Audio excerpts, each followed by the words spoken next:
Hi, I'm Natalie Brooks.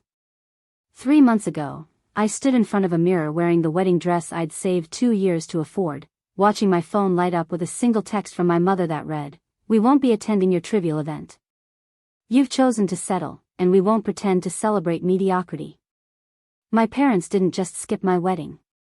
Before we jump back in, tell us where you're tuning in from, and if this story touches you, make sure you're subscribed because tomorrow, I've saved something extra special for you. They organized a counter-event at their country club on the exact same day, inviting every family friend, every business associate, every person who mattered in their social circle to a garden party celebrating what my mother called an afternoon of actual achievement. They sent photos. Videos.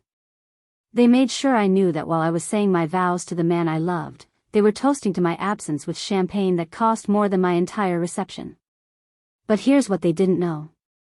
That text, that boycott, that calculated cruelty was the last mistake they'd ever make at my expense.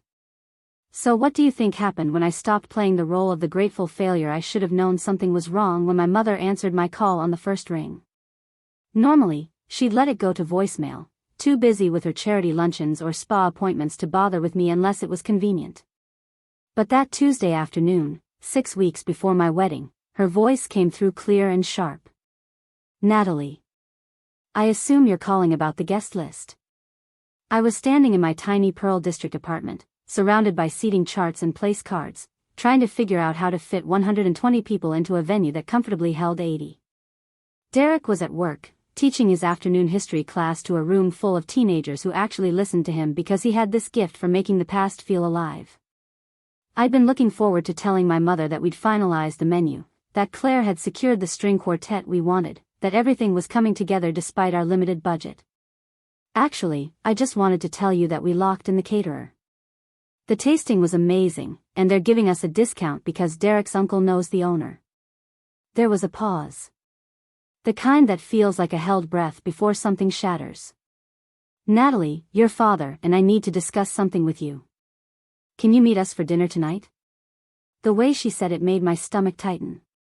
My parents didn't do casual dinners. They did business meetings disguised as family time, strategic conversations over expensive steaks where every word was measured and every silence calculated.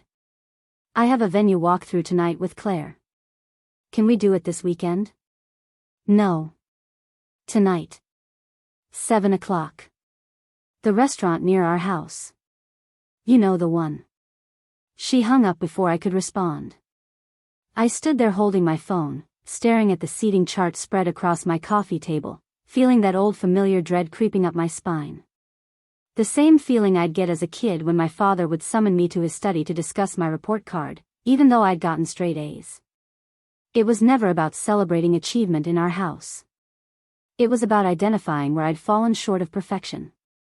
Derek called during my drive to the restaurant. His voice was warm and slightly distracted, probably grading papers between bites of the sandwich he'd packed that morning. "Hey, how's the seating chart coming? Did you figure out where to put my Aunt Carol so she's not near anyone who'll argue about politics?" I forced a laugh, gripping the steering wheel tighter as I merged onto the highway. "My parents want to meet for dinner. Tonight." It sounded urgent. He was quiet for a moment. "Do you want me to come with you?" God, I loved him for that. For always offering to stand beside me even when it meant facing the people who'd spent years making him feel inadequate. My parents had never approved of Derek. Not when I first brought him home 4 years ago, fresh out of graduate school with a teaching credential and student loans. Not when he proposed to me on a hiking trail with a ring he'd saved 6 months to buy. And certainly not when we announced our engagement at a family dinner where my father barely looked up from his phone. "No, I'll be fine. It's probably just wedding stuff. You know how my mom gets about details." Another pause. "Nat, if they say anything that makes you feel small, you call me. I don't care if I'm in the middle of parent-teacher conferences. You call me. I will. I promise." But I knew I wouldn't. Because calling Derek meant admitting that even at 29 years old, my parents could still make me feel like a child begging for approval I'd never receive. The restaurant was the kind of place where the waitstaff knew my parents by name and kept their favorite table perpetually reserved. I spotted them immediately. My father in his tailored suit even though it was a Tuesday evening, my mother in pearls that probably cost more than my monthly rent. My brother Ethan sat beside them, which surprised me. He usually avoided family gatherings unless there was something in it for him. Natalie. My father stood, kissed my cheek with the warmth of a business handshake, and gestured to the empty chair across from them. You look tired. Are you getting enough sleep? It was his way of saying I looked bad without actually saying it. I slid into the chair and forced a smile. Wedding planning keeps me busy. But it's good busy. My mother sipped her wine, studying me over the rim of her glass. Her eyes had that appraising quality I'd never gotten used to, like she was constantly calculating my worth and finding me wanting. We've been discussing your wedding. My father folded his hands on the table, his voice taking on that measured tone he used in boardrooms. And we've come to a decision. My heart started pounding. A decision. Not a conversation. Not a discussion. A decision they'd made without me. Okay. What kind of decision? Ethan shifted in his seat, and I caught the smallest hint of a smirk on his face. He knew what was coming. He'd probably been part of the conversation. Your mother and I don't feel comfortable attending. My father's voice was calm, clinical, like he was delivering a quarterly earnings report. We've supported you throughout your life, given you every opportunity, paid for your education. And you've chosen to throw it all away on a man who teaches high school. I felt the blood drain from my face. The restaurant noise faded into a dull hum. Throw it away.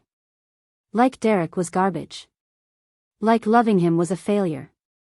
Dad, Derek is a good man. He's educated, he's kind, he works hard. He's a public school teacher, Natalie. My mother set down her wine glass with a soft click. Do you understand what that says about your priorities? About the life you're choosing? It says I'm choosing to be happy. My father leaned forward slightly. It says you're settling. We raised you to aim higher, to marry someone with ambition, with connections, with a future that matches the investment we made in you. Investment. Like I was a stock portfolio that hadn't performed well. Ethan finally spoke, his voice carrying that condescending edge I'd grown up hearing. Come on, Nat. You have to admit this is embarrassing for the family. Mom and Dad's friends are asking questions. What are they supposed to say when people ask about your wedding? That you're marrying a guy who makes $45,000 a year? He makes a difference in kids' lives. I could hear my voice rising, feel the familiar sting behind my eyes that meant tears were coming. He's passionate about what he does. He's genuine. He's beneath you. My mother's words landed like a slap. And this wedding is a trivial event for someone who's chosen to live at the bottom. We won't be there to pretend otherwise. The waiter appeared with menus, oblivious to the bomb that had just detonated at the table. My father waved him away without looking at him. We've made our position clear. You can proceed with this wedding if you insist, but don't expect us to participate. Consider this our final word on the matter. I stood up. My legs felt shaky, but I forced them to hold me. What about the money you promised for the venue? My mother smiled, but it didn't reach her eyes. We've decided to redirect those funds to a more worthwhile cause. Ethan and Vanessa are renovating their summer house. That seems like a better investment. Of course it did.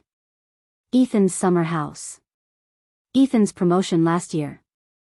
Ethan's wedding 5 years ago that cost more than most people's homes. Everything was always about Ethan. I left without saying goodbye. Walked out of that restaurant past tables full of people enjoying their meals, couples holding hands, families laughing together. The parking lot was dark and quiet, and I made it to my car before the tears came. Hot, angry tears that I wiped away with the back of my hand because I refused to let them win. Refused to let them see me break. My phone buzzed. A text from my mother. Since you've chosen this path, we'll be hosting a garden party at the club on your wedding day. We've already sent invitations. Consider it our way of maintaining dignity while you pursue this mistake." I stared at that text for a long time. Read it 3 times, 4 times, until the words burned into my brain. They weren't just skipping my wedding. They were competing with it. Creating a counter-event designed to humiliate me, to show everyone in their social circle that I didn't matter enough to celebrate. I called Claire. She answered on the second ring, her voice bright and cheerful. "Hey, how's my favorite bride? Please tell me you're calling with good news about the floral arrangements. My parents aren't coming to the wedding." The silence on the other end lasted 3 seconds. Then, "I'm coming over. Right now. Don't move."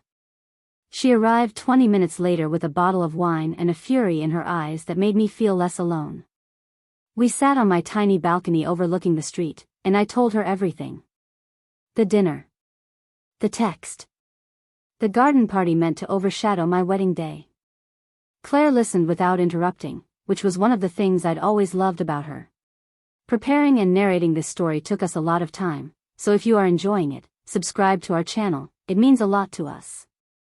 Now back to the story.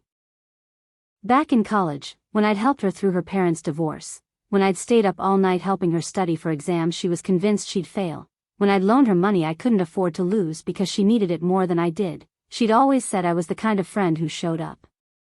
Now she was showing up for me. "Okay."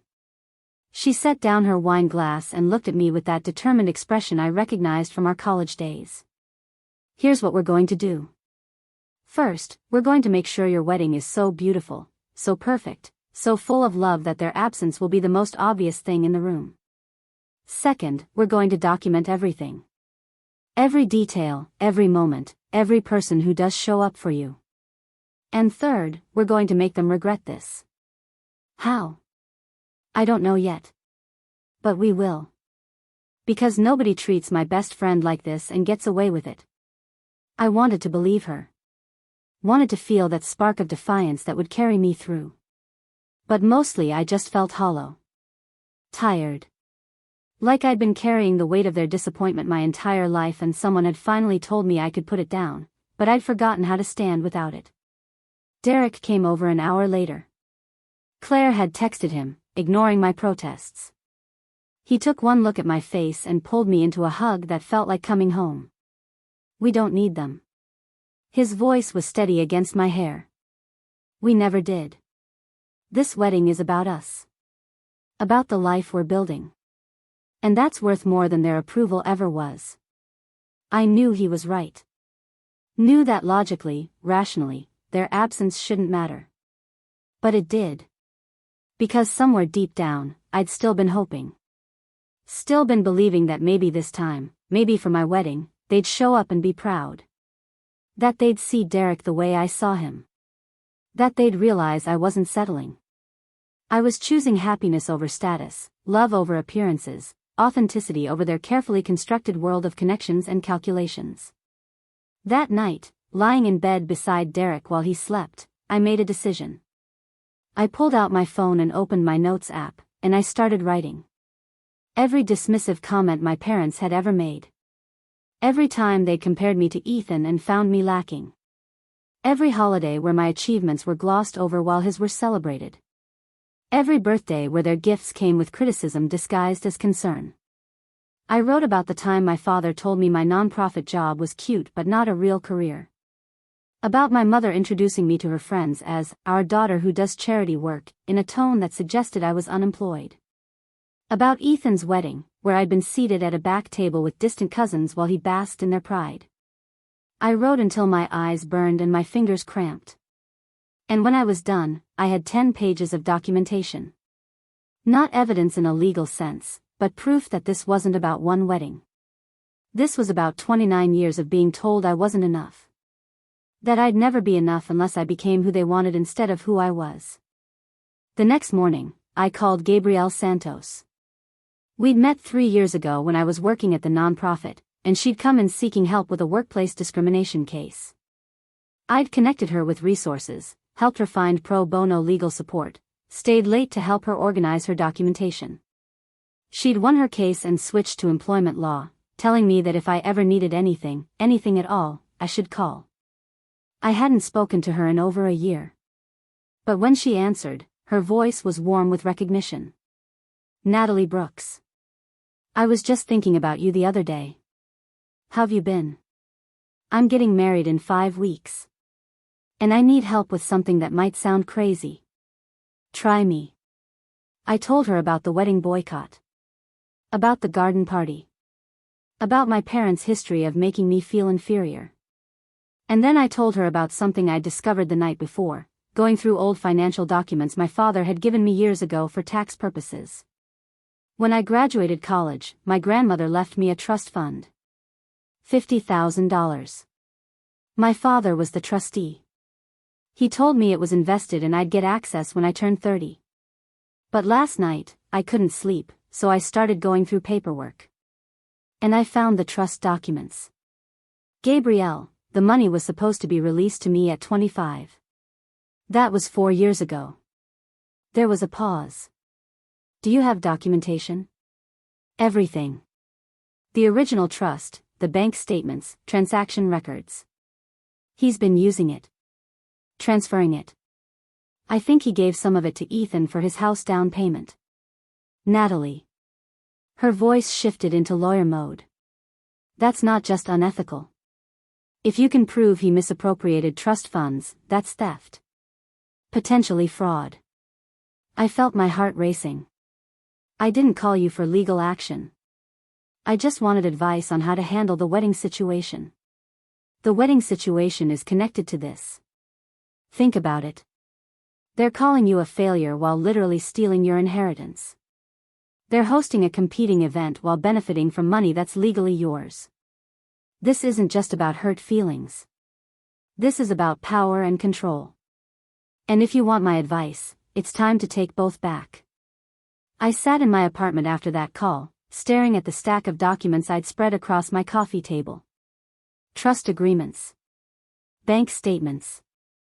Email printouts where my father casually mentioned helping Ethan with a down payment. Transaction records showing money moving from the trust account to accounts I didn't recognize. My phone buzzed. A text from my mother. I hope you've reconsidered this wedding. It's not too late to call it off and save yourself the embarrassment. Something inside me hardened.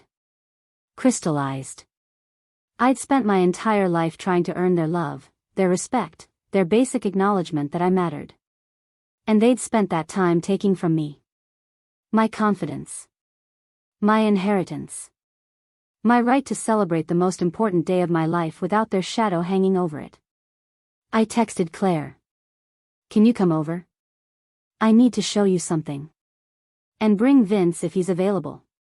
Vince Delgado was Derek's uncle, a retired journalist who'd spent 30 years writing investigative pieces for major newspapers before retiring to Portland to be near family. He'd covered everything from corporate fraud to political scandals, and he had a network of contacts that rivaled most active reporters. They arrived together an hour later. Claire took one look at the documents spread across my apartment and whistled low. Holy hell, Nat. This is bad. Vince picked up the trust agreement, his reading glasses sliding down his nose as he scanned the pages. His expression shifted from curious to angry in the space of 30 seconds. How long have you known about this? I found it last night. I'd been looking for my birth certificate for the marriage license, and I came across the box of papers my dad gave me years ago. I never really looked at them before. He set down the document carefully, like it might explode. Natalie, I'm going to ask you something, and I want you to think carefully before you answer. What do you want to happen here? I looked at Claire, then at Vince, then at the evidence of my parents' betrayal spread across my cheap IKEA coffee table. What I wanted was complicated. I wanted them to hurt the way they'd hurt me. I wanted them to feel exposed, embarrassed, small. I wanted everyone at that garden party to know what kind of people they really were behind the designer clothes and charitable donations and carefully curated image. But more than that, I wanted to stop caring. I wanted to let go of the desperate need for their approval that had ruled my life for 29 years. I wanted to walk down that aisle in 5 weeks and feel nothing but joy, uncontaminated by their absence or their judgment. I want to get married without their shadow hanging over me. And I want everyone who matters to know the truth about who they are. Vince nodded slowly. Then we need to be strategic. We need to document everything, build a timeline, and decide how much you want to expose and when. Because once we start this, there's no going back. They'll retaliate. Let them.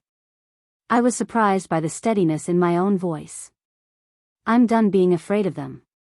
Claire squeezed my hand. Then let's burn it down. The next 3 weeks blurred together in a strange combination of wedding preparations and what Vince called building the case. During the day, I'd meet with Claire about centerpieces and seating arrangements, taste cake samples, approve the final menu selections. At night, I'd spread documents across my dining table while Vince photographed everything with his professional camera, creating a digital archive that he stored in 3 separate cloud accounts. Derek knew something was happening, but I hadn't told him the full extent of it yet. He was already carrying enough stress trying to finish the school year while his students prepared for finals. Every evening he'd come home exhausted, papers to grade stacked in his messenger bag, and I'd have already cleared away the evidence before he walked through the door. He'd kiss my forehead, ask about the wedding plans, and I'd tell him about the florist finally confirming the peonies or the band agreeing to learn our first dance song. What I didn't tell him was that Gabrielle had quietly filed a formal complaint with the State Bar Association regarding my father's handling of the trust. That Vince had reached out to a former colleague who now ran an independent news blog focused on financial crimes among Portland's elite. That Claire had started documenting every interaction with vendors, every payment I made from my own savings, building a record of exactly how much this wedding was costing me while my parents hosted their competing event with what was likely my own stolen inheritance. Isaiah Crawford entered the picture on a Tuesday morning. Vince had called him, describing Isaiah as someone who specialized in finding things people wanted to stay hidden. He showed up at my apartment in jeans and a worn leather jacket, looking nothing like the private investigators you see in movies. He was probably in his 50s, with graying hair and the kind of face that you'd forget 5 minutes after meeting him. Which, as he explained, was exactly the point. Your uncle says you need information about fund transfers and property transactions. He sat at my kitchen table, declining my offer of coffee. I need you to understand something before we start. Once I start digging, people notice. Not right away, but eventually. Your parents will know someone's looking into their finances. How long before they notice? Depends on how careful they've been. If the money trail is sloppy, I can have answers in a week without raising flags. If they've been sophisticated about it, might take longer and might make more noise. I thought about my father, about his meticulous nature, the way he organized his home office with labeled files and color-coded folders. He's careful. But he's also arrogant. He wouldn't expect me to look into this. Isaiah pulled out a tablet and stylus. Tell me everything you know about the trust. When it was established, what bank held it, any account numbers you have access to. Then tell me about your brother's finances. Property purchases, major transactions, anything that seems like it came from money he shouldn't have had. It took 2 hours to walk him through everything. He took notes in some kind of shorthand I couldn't read, occasionally stopping me to ask for clarification or additional details. When we finished, he sat back and studied me with an expression that was hard to read.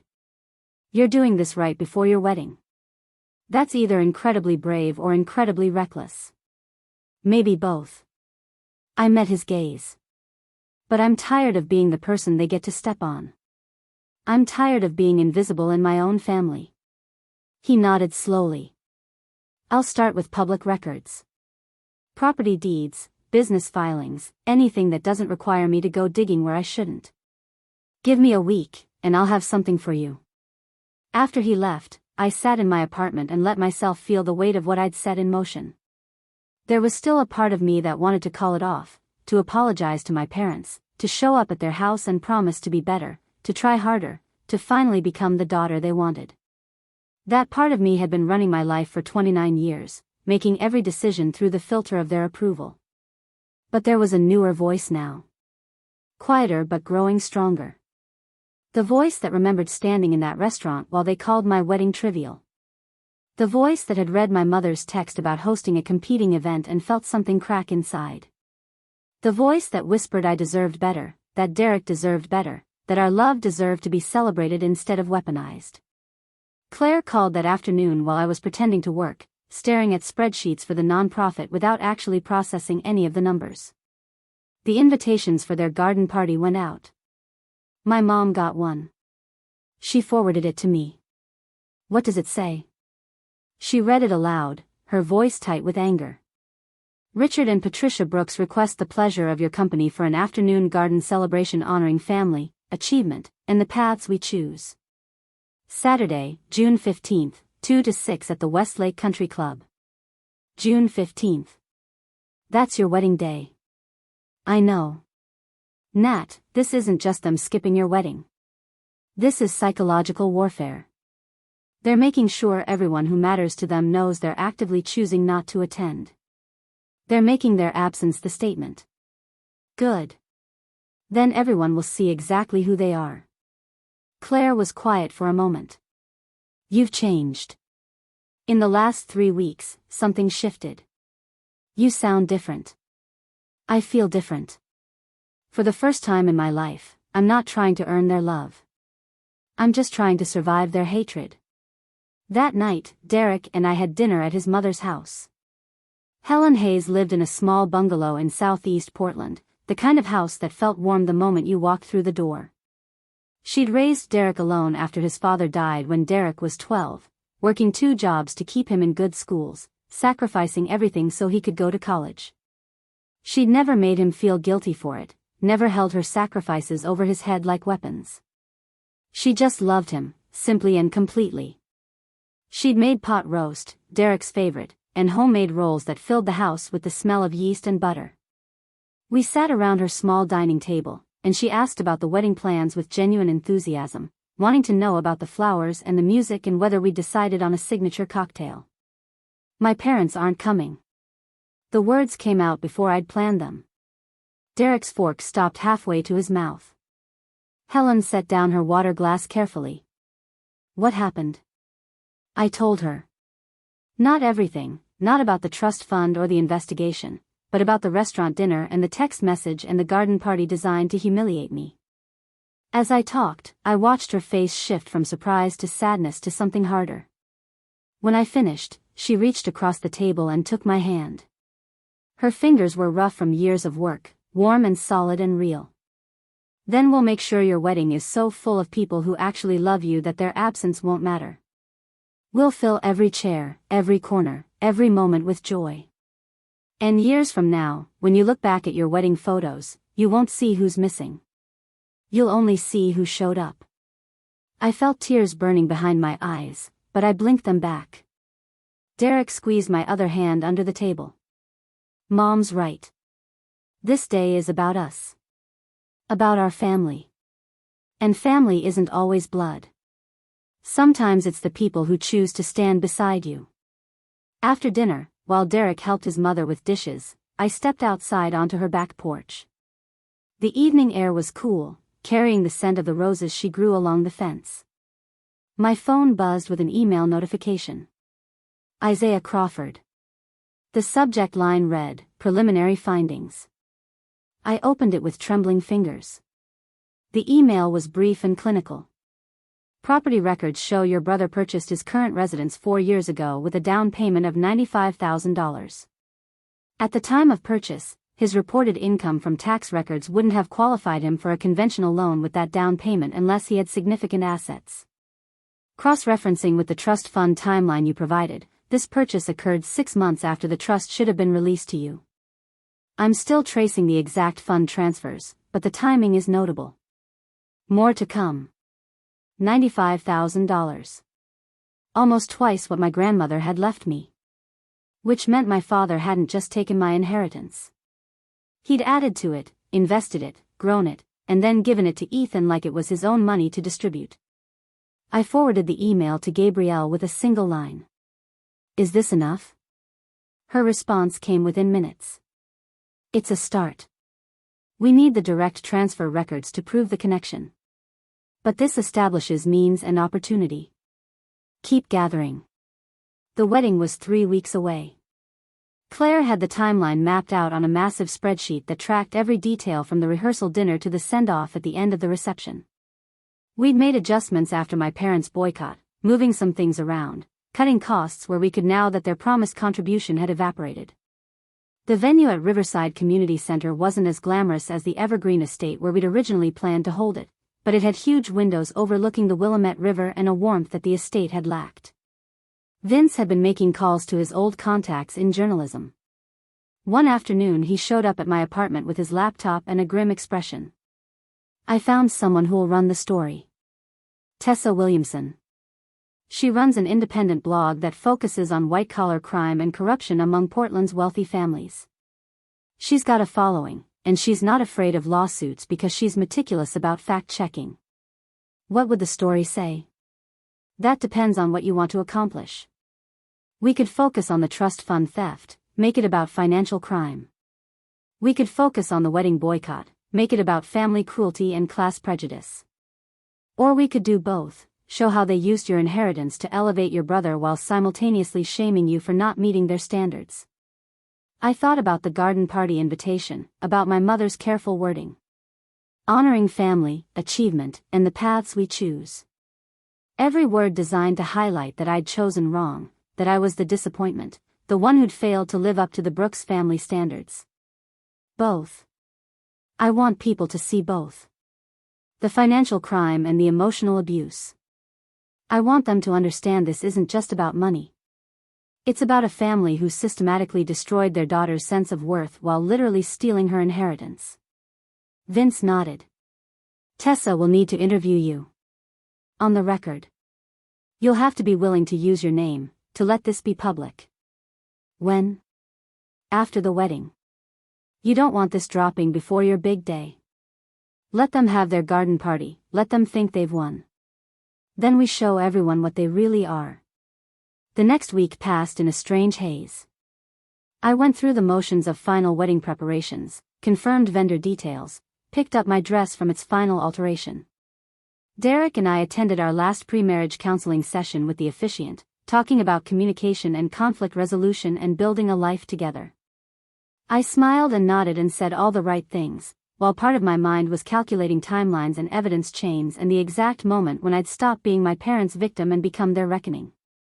Isaiah called on a Thursday evening with an update.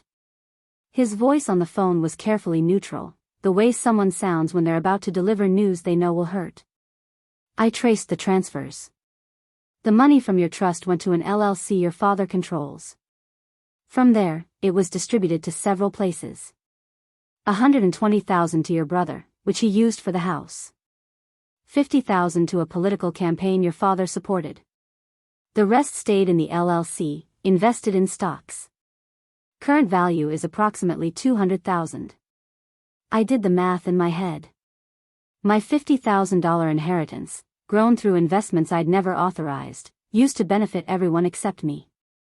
Can you prove the connection?" "I have bank records, transfer documents, LLC filings. Everything except your father's explicit admission that he stole from you. But the paper trail is clear.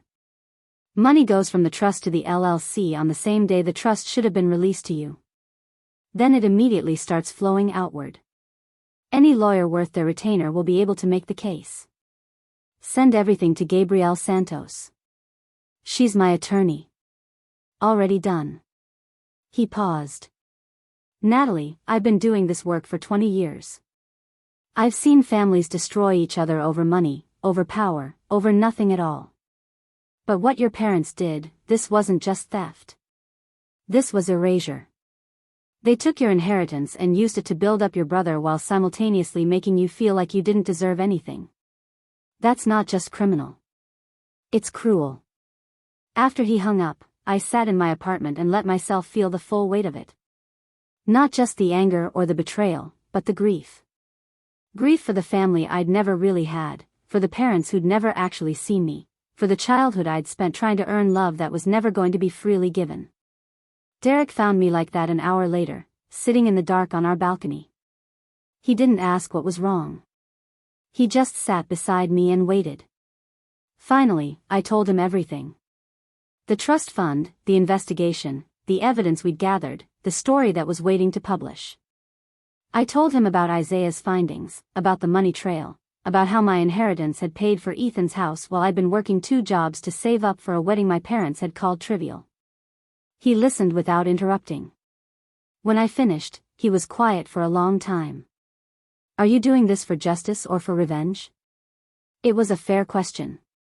Maybe the only question that really mattered. I don't know. Maybe both. Does that make me a bad person? He took my hand, lacing his fingers through mine.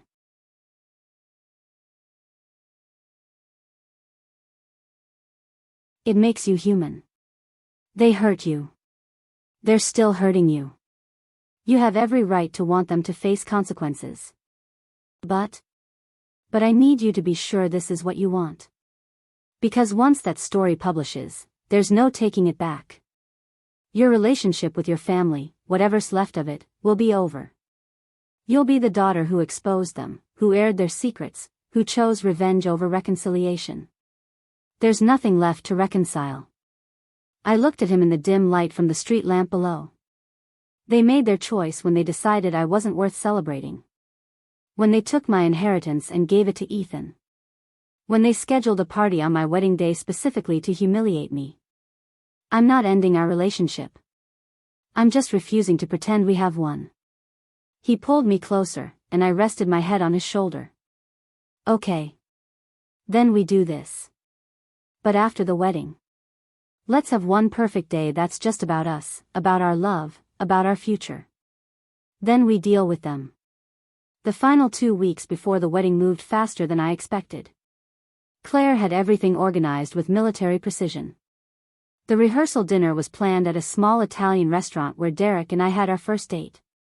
The ceremony was set for 4 in the afternoon, giving us golden hour light for photos. The reception would flow into evening, with dancing under string lights and toasts from people who actually cared about us. My parents sent one more text, 3 days before the wedding. It came from my father's number, which was unusual. He typically communicated through my mother, using her as a buffer. This is your last opportunity to reconsider. Call off this wedding, and we can discuss your future. Continue with it, and you'll be making your choice clear. I showed the text to Derek, to Claire, to Vince. They all had different reactions. Derek looked sad. Claire looked furious. Vince looked thoughtful. Save that. He pointed at my phone. That's evidence of coercion. He's explicitly saying that your relationship with them is conditional on calling off your wedding. Tessa will want to see that. I'm not calling it off. I know. But save it anyway. The morning of my wedding, I woke up at 6 to sunlight streaming through the bedroom window. Derek had stayed at his mother's house the night before, honoring the tradition of not seeing each other before the ceremony. The apartment felt empty without him, but also peaceful. Like the calm before something momentous. Claire arrived at 7 with coffee and pastries and a garment bag containing her bridesmaid dress. She found me sitting on the balcony in my pajamas, looking out at the city waking up. You okay? I'm getting married today. I know. She sat beside me. Are you having second thoughts? About Derek? Never. About everything else? I shook my head. No second thoughts. Just first thoughts, finally. She squeezed my hand. Your parents are going to have their party today.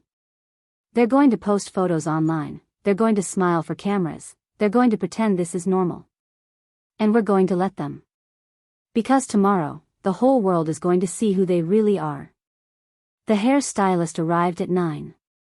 The makeup artist at 10. By noon, I was standing in front of my bedroom mirror in my wedding dress, hardly recognizing the woman looking back at me. The dress was simple, elegant, nothing like the elaborate gown my mother had wanted me to wear. It had delicate lace sleeves and a flowing skirt that moved like water when I walked. I'd found it at a sample sale, paid for it with money I'd saved from my nonprofit salary, and it was perfect. Claire stood behind me, already dressed in her dusty blue bridesmaid dress. "You look beautiful. Not like a bride trying to impress anyone. Like yourself, but more." There was a knock at the door. Vince, looking uncomfortable in a suit and tie, holding a small box. "This came for you this morning. It was on your doorstep." I took the box, recognizing my mother's handwriting on the label. Inside was the pearl necklace my grandmother had given me when I turned 16. The one my mother had been keeping safe, as she'd said, until I was mature enough to appreciate it. There was a note, written in her precise script. "Since you're determined to proceed with this mistake, you should at least wear something of value.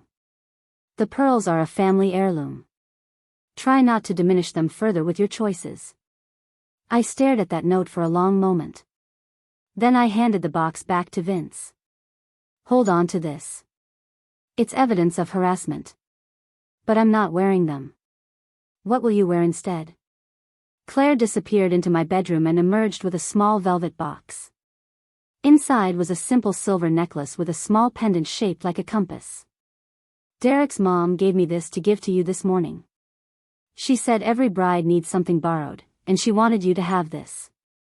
It was Derek's grandmother's. "Helen said it represents finding your way home, and that you've been Derek's home since the day you met."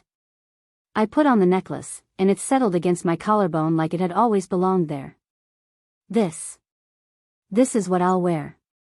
The ceremony was scheduled for 4 o'clock, and by 3:30, I was standing in the small preparation room at Riverside Community Center, trying to remember how to breathe. Through the window, I could see guests arriving, people who'd driven from out of state, friends from college I hadn't seen in years, Derek's entire extended family, my co-workers from the nonprofit, former students of Derek's who'd heard about the wedding and asked if they could come. Claire kept checking her phone, monitoring something I couldn't quite see. Finally, she turned the screen toward me. "Your parents just posted photos from their garden party. Look at the timestamp. They started their event at 2 o'clock. 2 hours before your ceremony. They wanted to make sure anyone following their social media would see their celebration first." The photos showed exactly what I'd expected. My mother in a designer dress, my father in a crisp suit, Ethan and his wife Vanessa looking polished and perfect. Tables draped in white linens, elaborate floral arrangements, champagne towers catching the afternoon light. The caption read, "Celebrating family values and the importance of choosing wisely. Blessed to be surrounded by such accomplished company." I handed the phone back to Claire. "Let them celebrate. We have our own party to focus on." But I'd be lying if I said it didn't sting. Even knowing what I knew, even with all the evidence of their theft and manipulation, some small part of me had still hoped. Hoped they'd surprise me, hoped they'd show up at the last minute with apologies and acceptance. That hopeful part of me was finally dying, and I was letting it go. Vince appeared in the doorway, looking uncharacteristically emotional. "Derek's asking if you're ready. He says to take all the time you need, but also that he can't wait another minute to marry you." I took one last look in the mirror. The woman staring back at me wasn't the girl who'd spent 29 years begging for scraps of approval. She was someone new, someone stronger, someone who'd decided that love mattered more than status and authenticity mattered more than appearances. "I'm ready." The walk from the preparation room to the ceremony space felt both endless and instantaneous. Claire went ahead of me, walking down the aisle to the string quartet playing something soft and sweet. Then it was my turn. I'd chosen to walk alone. No father to give me away, because I'd never been his to give. Just me, making the choice to walk toward Derek, toward our future, toward a life built on actual love instead of conditional approval. The doors opened, and the music shifted to the processional. Every face turned toward me, and the looks I saw weren't pity or judgment. They were joy. Pure, uncomplicated happiness for two people choosing each other. And then I saw Derek at the end of the aisle, and nothing else mattered. He was crying, not bothering to hide it, his face breaking into the kind of smile that made my heart feel too big for my chest. His mother sat in the front row, beaming. His aunts and uncles and cousins filled the seats, along with friends and colleagues and students and every person who'd actually shown up for us. I walked down that aisle, and with each step, I felt lighter. By the time I reached Derek and took his hands, I realized I wasn't just walking toward him. I was walking away from them. From the parents who'd tried to make me small, from the family who'd valued appearance over substance, from the version of myself who'd believed I needed their blessing to be happy. The officiant began speaking, but I barely heard the words. I was too focused on Derek's face, on the way he looked at me like I was the most valuable thing in his world. When it came time for our vows, his voice was steady despite the tears still tracking down his face. Natalie, you've taught me that love isn't about finding someone perfect. It's about finding someone who makes you want to be better while accepting exactly who you are. You've shown me what courage looks like, what integrity means, what it feels like to be chosen not in spite of who you are, but because of it. I promise to stand beside you, to support your dreams, to celebrate your victories, and to hold you through your defeats. I promise to never make you feel small, to never take your light for granted, to never forget how lucky I am that you chose me. When it was my turn, I'd planned to stick to the vows I'd written weeks ago. But standing there, looking at this man who'd never once asked me to be anything other than myself, different words came. Derek, my whole life I've been trying to earn love by being what other people wanted. You're the first person who loved me for being exactly who I am. You've never asked me to shrink myself or apologize for my dreams or pretend to be less than I am. You make me feel safe and seen and celebrated every single day. I promise to honor that gift, to never take it for granted, to build a life with you that's based on honesty and respect and the kind of love that doesn't come with conditions. I promise to choose you, every day, for the rest of my life. The officiant pronounced us married, and Derek kissed me while our guests erupted in applause. The string quartet shifted to something upbeat and joyful as we walked back down the aisle together, and I caught Claire's eye. She was crying, mascara running, grinning like a fool. The reception flowed seamlessly from the ceremony. The room had been transformed with string lights and simple centerpieces that Claire had somehow made look elegant despite our limited budget. The food was catered by a local restaurant whose owner had given us a discount after hearing our story. The cake was homemade by one of Derek's aunts, 3 tiers of champagne cake with raspberry filling that tasted better than any expensive bakery creation. During dinner, people gave toasts. Derek's mother spoke about watching her son fall in love, about how she'd known from the first time he'd mentioned my name that I was special. Claire talked about our college friendship, about the night I'd stayed up with her during her lowest moment and how she'd promised herself she'd always have my back the way I'd had hers. Vince told embarrassing stories about Derek as a kid, making everyone laugh until they couldn't breathe. Nobody mentioned my parents. Nobody pointed out the empty seats where they should have been. The absence that I'd feared would dominate the day barely registered, because the presence of everyone who'd actually shown up filled every corner of the room. Around 8 o'clock, while Derek and I were dancing to our first dance song, I saw Vince slip out of the reception hall with his phone pressed to his ear. He returned 15 minutes later and caught my eye, giving me a small nod. Whatever he'd been arranging, it was done. The reception lasted until midnight. We danced and laughed and celebrated with people who genuinely cared about us. When it was finally time to leave, our guests lined up outside with sparklers, creating a tunnel of light for us to walk through to Derek's car. Someone had decorated it with streamers and a "Just Married" sign, and we drove away to the sound of cheering and car horns. Derek had booked us a suite at a boutique hotel downtown, nothing extravagant but perfect for us.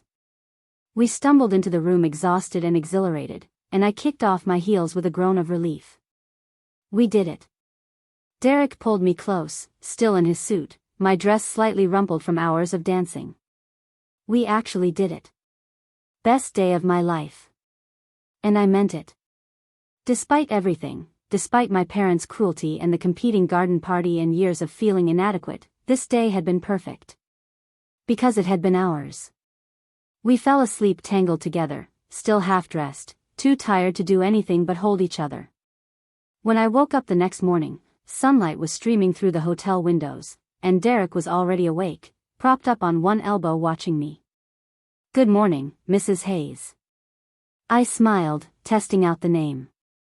I decided to take his last name, not because tradition demanded it but because I wanted to. Wanted to shed the Brooks name and everything it represented. Wanted to start fresh with a new identity built on love instead of obligation. Good morning, Mr. Hayes. What time is it? Almost 9. He gestured to his phone on the nightstand. Vince has been texting.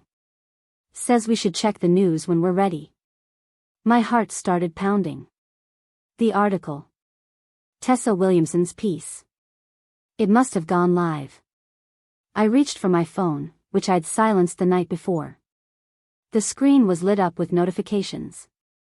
Text messages, missed calls, emails, social media alerts.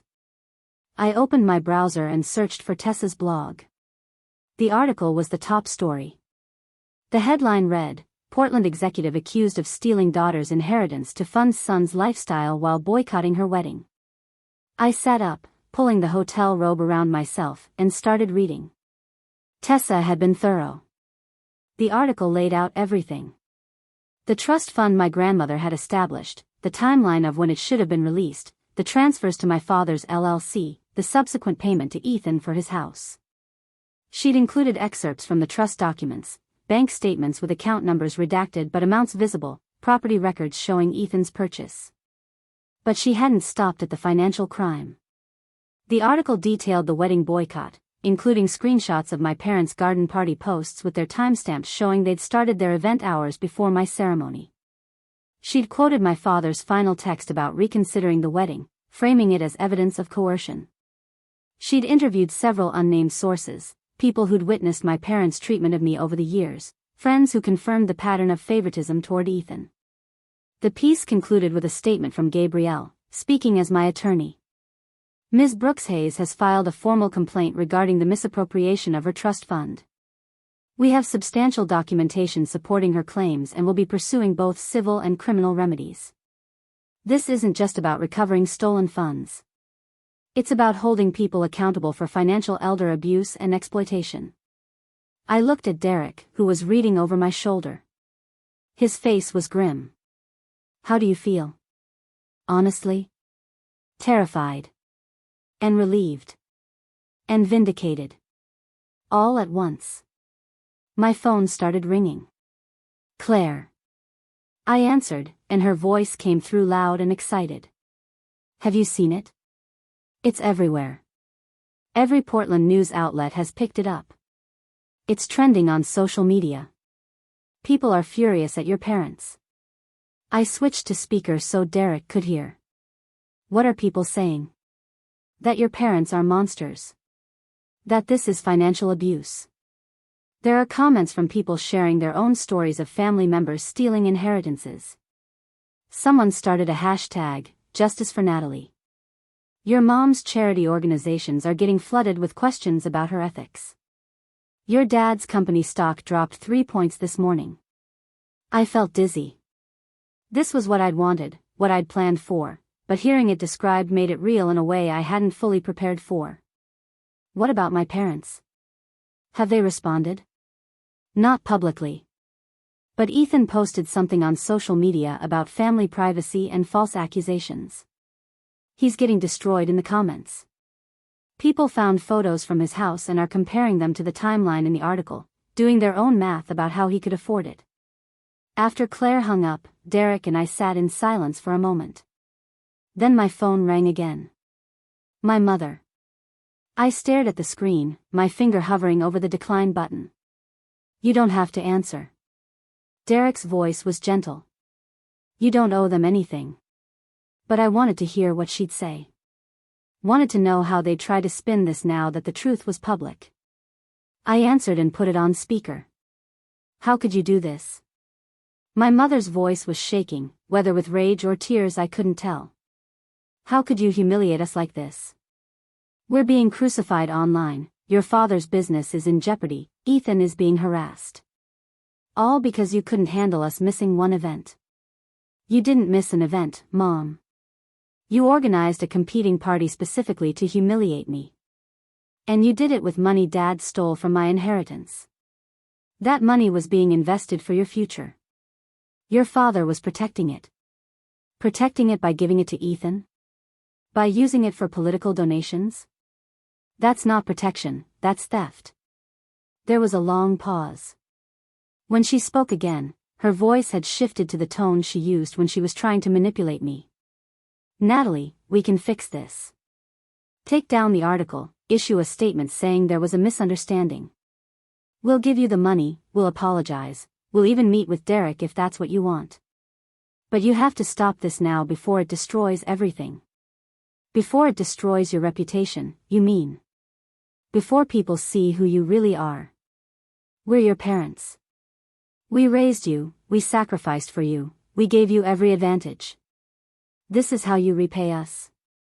You didn't sacrifice for me. You invested in the child you wanted me to be and then punished me for becoming someone different. You took my inheritance and gave it to the son who met your expectations. You boycotted my wedding because I chose love over status. And now you want me to protect you from the consequences of your own choices? If you don't fix this, you'll never be part of this family again." I took a breath, feeling Derek's hand squeeze mine. "I was never part of your family, Mom. I was just the disappointment you kept around to make Ethan look better by comparison. I'm done now. I'm done trying to earn your love, done accepting your crumbs, done pretending your abuse was normal. Keep your family. I'm building my own." I hung up before she could respond. My hands were shaking, but not from fear. From relief. From the absolute freedom of finally saying everything I'd been holding back for 29 years. Derek pulled me into his arms. "I'm so proud of you." That must have been terrifying. It was. But it was also necessary. I buried my face in his shoulder. I spent my whole life being afraid of losing them. Turns out I never had them to lose. We spent the rest of that morning in the hotel room, monitoring the fallout. The story had been picked up by major news outlets. Portland's newspaper ran a follow-up piece interviewing financial experts about trust fund laws and the legal implications of what my father had done. A local television station reached out asking if I'd do an interview, but Gabrielle advised against it until the legal proceedings were further along. Social media was brutal. My parents' personal accounts were flooded with comments demanding accountability. Someone had found old photos of me from family events, pictures where I was clearly positioned to the side while Ethan took center stage, and created side-by-side comparisons with captions like, "Spot the golden child." My father's company issued a statement saying they were conducting an internal review. 3 of my mother's charity boards announced she was stepping down pending investigation. Ethan called me around noon. I almost didn't answer, but curiosity won out. "You've destroyed us." His voice was cold, controlled. "Dad's going to lose his business. Mom's reputation is ruined. My wife is getting hate messages. All because you're jealous." "I'm not jealous, Ethan. I'm done being robbed. That money you used for your house? That was mine. Legally, morally, mine. And you knew it. Dad said it was a family investment. Did you ever ask whose money it was? Did you ever question why your down payment came right when my trust should have been released? Or did you just take it because that's what you've always done, taken what should be mine and acted like you deserved it?" He was quiet for a moment. "Mom and Dad are talking about suing you for defamation. Let them. Everything in that article is documented. Bank records, property deeds, trust agreements. If they sue me, it all becomes public record in court. Every transaction, every transfer, every lie. Is that really what they want?" Another pause. "You used to be so easy to control. What happened to you?" "I got tired of being small so you could feel big.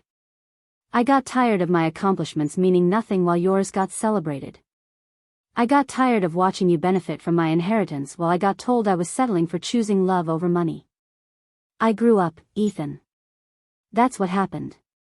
He hung up without responding. I looked at Derek, who'd been listening to my side of the conversation. That felt good. I smiled despite the gravity of the situation. Standing up to him felt really good. My phone buzzed with a text from Vince. "Gabrielle wants to meet tomorrow." State investigator contacted her office. They're opening a formal inquiry into your father's handling of the trust. This is moving faster than expected. The rest of our honeymoon weekend passed in a blur of phone calls and strategy sessions mixed with moments of actual celebration. We had dinner at a nice restaurant Sunday night, toasting to our marriage and our future. We walked along the waterfront, holding hands, talking about everything and nothing. We made plans for the apartment we'd soon move into together, talked about maybe getting a dog, discussed what we wanted our life to look like. But underneath it all was the knowledge that we'd started something that couldn't be stopped. The article had opened a door, and now everyone from financial investigators to angry social media users was pushing through it. Monday morning, we met with Gabrielle at her office. She'd printed out the article and covered it with highlighter and notes. The state investigator is named Monica Reeves. She specializes in financial exploitation cases. She's requested all the documentation we have, and she wants to interview you formally. What does that mean for my parents? Gabrielle leaned back in her chair. If she finds sufficient evidence, which based on what we have seems likely, she can refer the case for criminal prosecution. Your father could face charges of theft, fraud, potentially more depending on what else they uncover. The civil case is separate. We can sue to recover the funds plus damages. And Ethan? If we can prove he knew the money was improperly obtained, he could face charges too. At minimum, he'll likely have to return the funds. Whether he can do that without losing his house is his problem. I thought about Ethan's wife, about their 2 kids I barely knew. Part of me felt guilty for potentially destroying their stability. But then I remembered 29 years of being overlooked, dismissed, treated like I didn't matter. Remembered my wedding day, seeing my parents' garden party photos posted while I was walking down the aisle. Do what needs to be done. If they're innocent, the investigation will show that. If they're not, they should face consequences. Over the next 2 weeks, the story continued to dominate local news.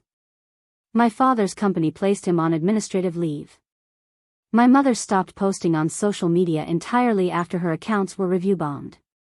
Ethan's employer, a major investment firm, announced he was taking a temporary leave of absence.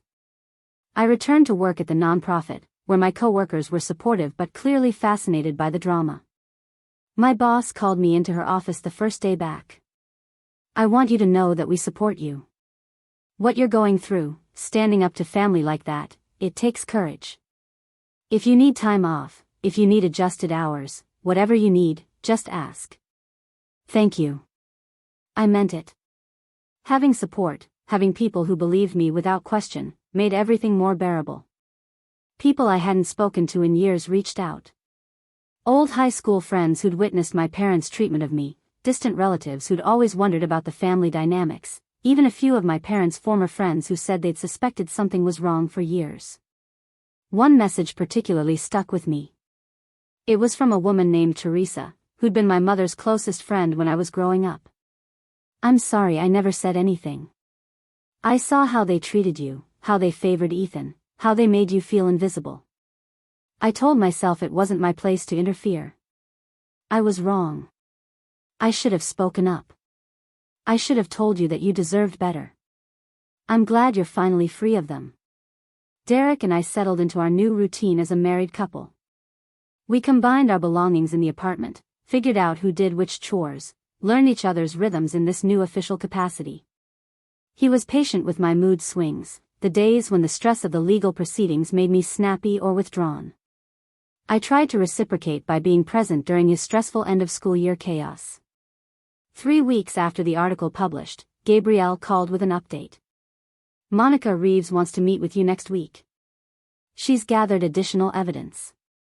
Apparently your father's LLC had several other questionable transactions. You weren't his only victim. What does that mean? It means the case is bigger than we thought. He's been using his position as trustee for multiple estates to funnel money into his own investments. Your grandmother's trust was just one of several he mismanaged. I felt sick. How many people did he steal from? At least 4 that they've identified so far. All elderly relatives who trusted him to manage their estates. All with money mysteriously diverted before it reached the intended beneficiaries. That night, I told Derek about the expanded investigation. We were cooking dinner together, something we'd started doing to decompress after work. Your father is a criminal. Not just someone who made a bad choice, but someone who systematically stole from vulnerable people. How does that feel? I chopped vegetables, thinking about the man who'd raised me.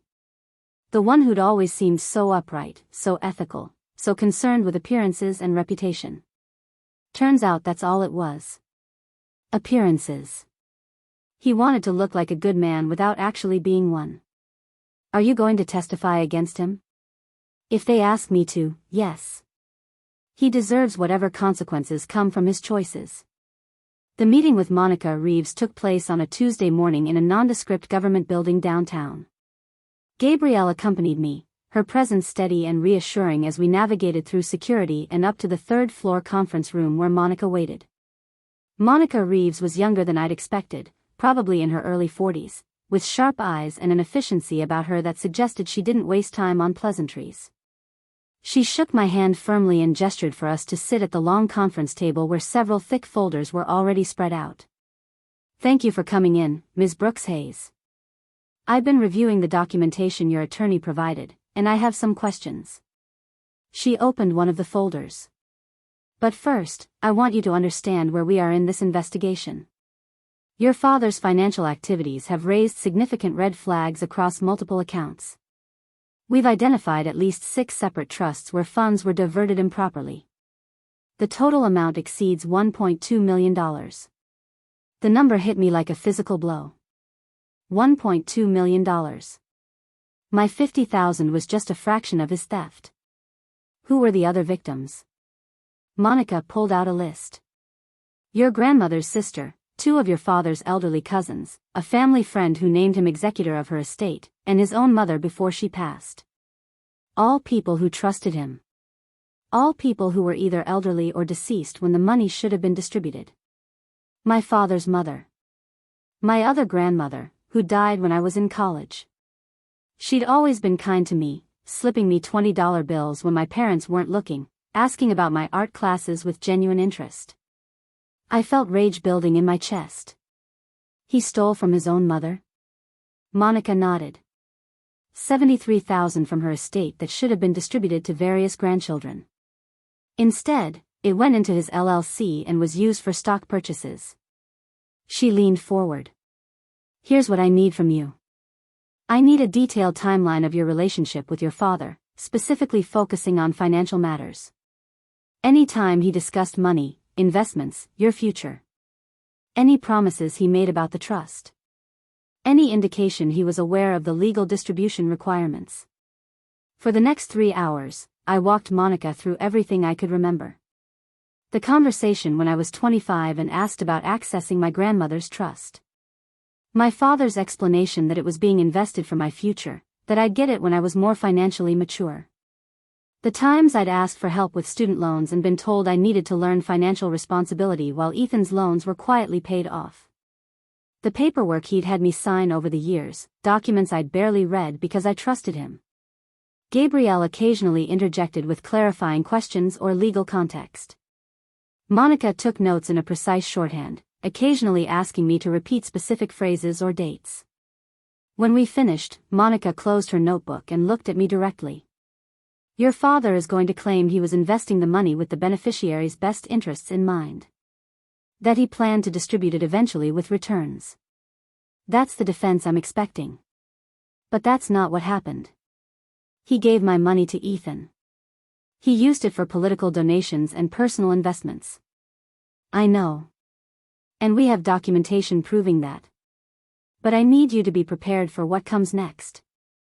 Your father will likely be arrested within the next 2 weeks. There will be a arraignment, probably media coverage. Your family will close ranks. They'll paint you as vindictive, as lying, as trying to destroy them out of jealousy. You need to be ready for that. I've been ready my whole life. The words came out harder than I intended. They've been destroying me quietly for 29 years. Now it's just happening publicly.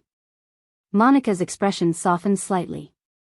I've worked financial exploitation cases for 15 years. I've seen families torn apart by greed and manipulation. But I rarely see victims who are willing to stand up like you're doing. Most people stay silent because the shame of admitting their own family victimized them is too much to bear. After the meeting, Gabrielle and I walked to a nearby cafe. She ordered us both coffee, and we sat by the window watching people pass by on the street. "How are you really doing with all this?" She stirred sugar into her coffee. "Not the brave face you show everyone. How are you actually holding up?" I thought about lying, about maintaining the strong facade I'd been projecting. But Gabrielle had earned honesty. "Some days I wake up and feel powerful. Like I'm finally taking control of my life, standing up for myself.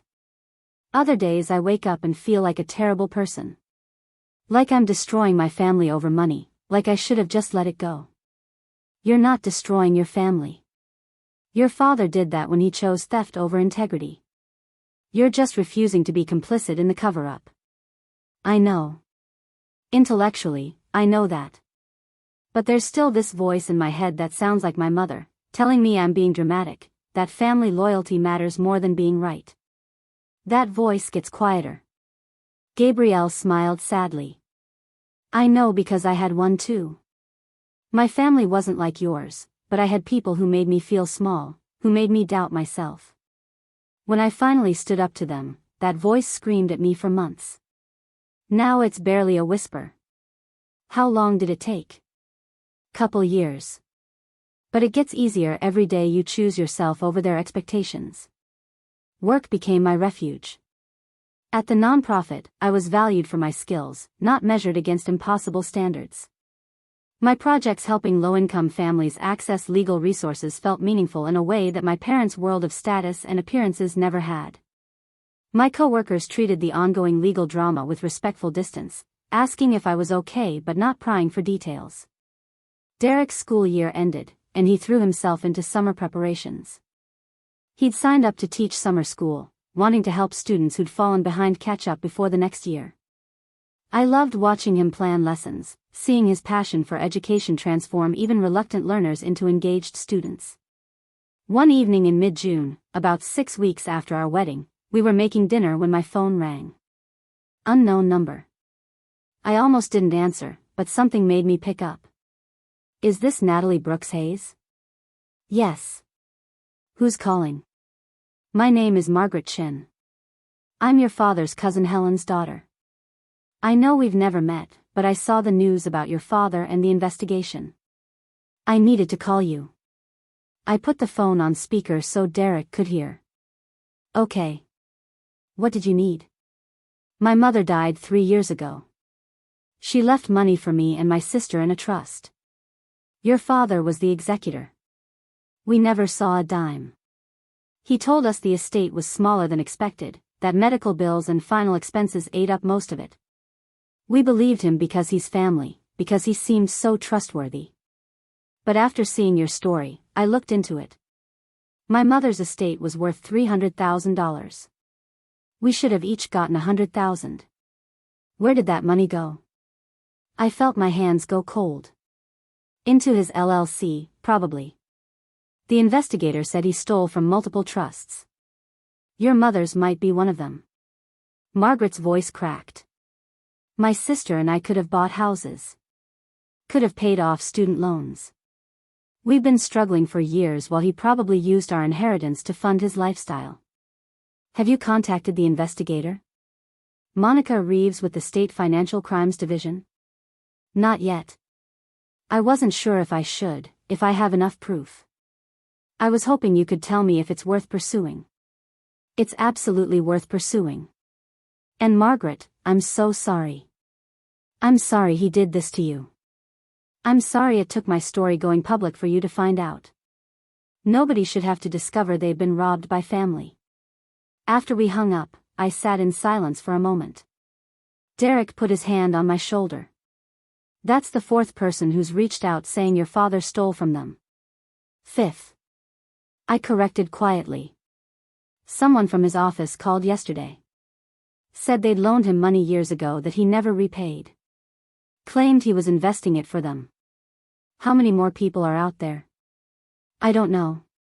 But every time my phone rings, I'm terrified it'll be someone else with another story of how he destroyed their life. The arrest happened on a Thursday morning. Monica had warned me it was coming, but actually seeing the news alerts on my phone felt surreal.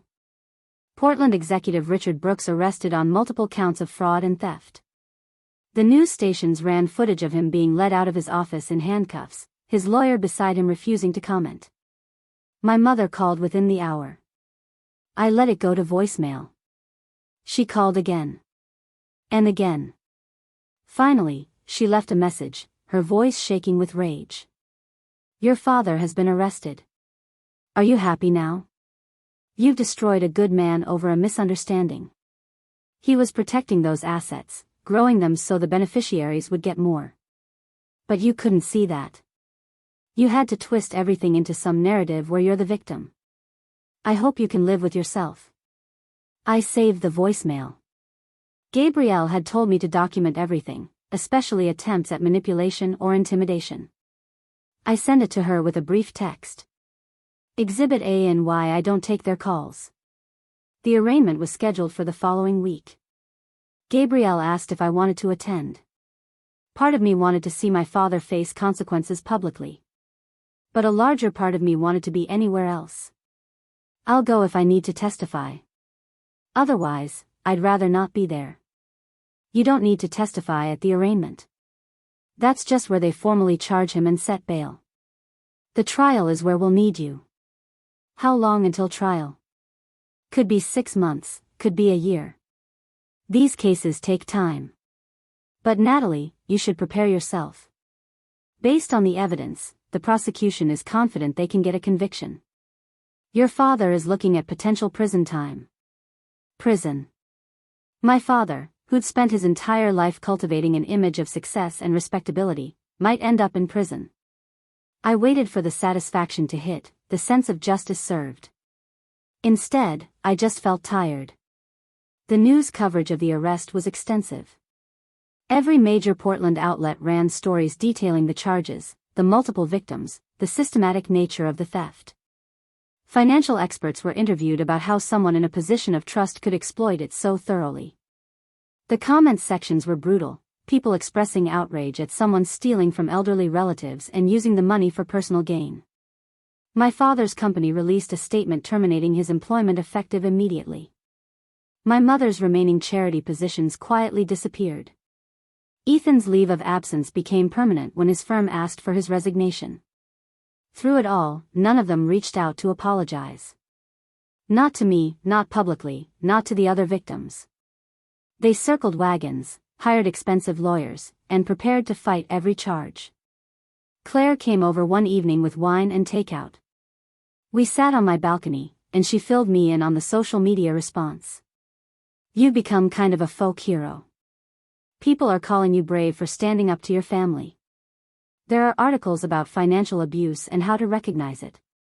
Someone started a support group for people who've experienced similar situations. That's not why I did this. I picked at my food. I didn't do it to be inspirational.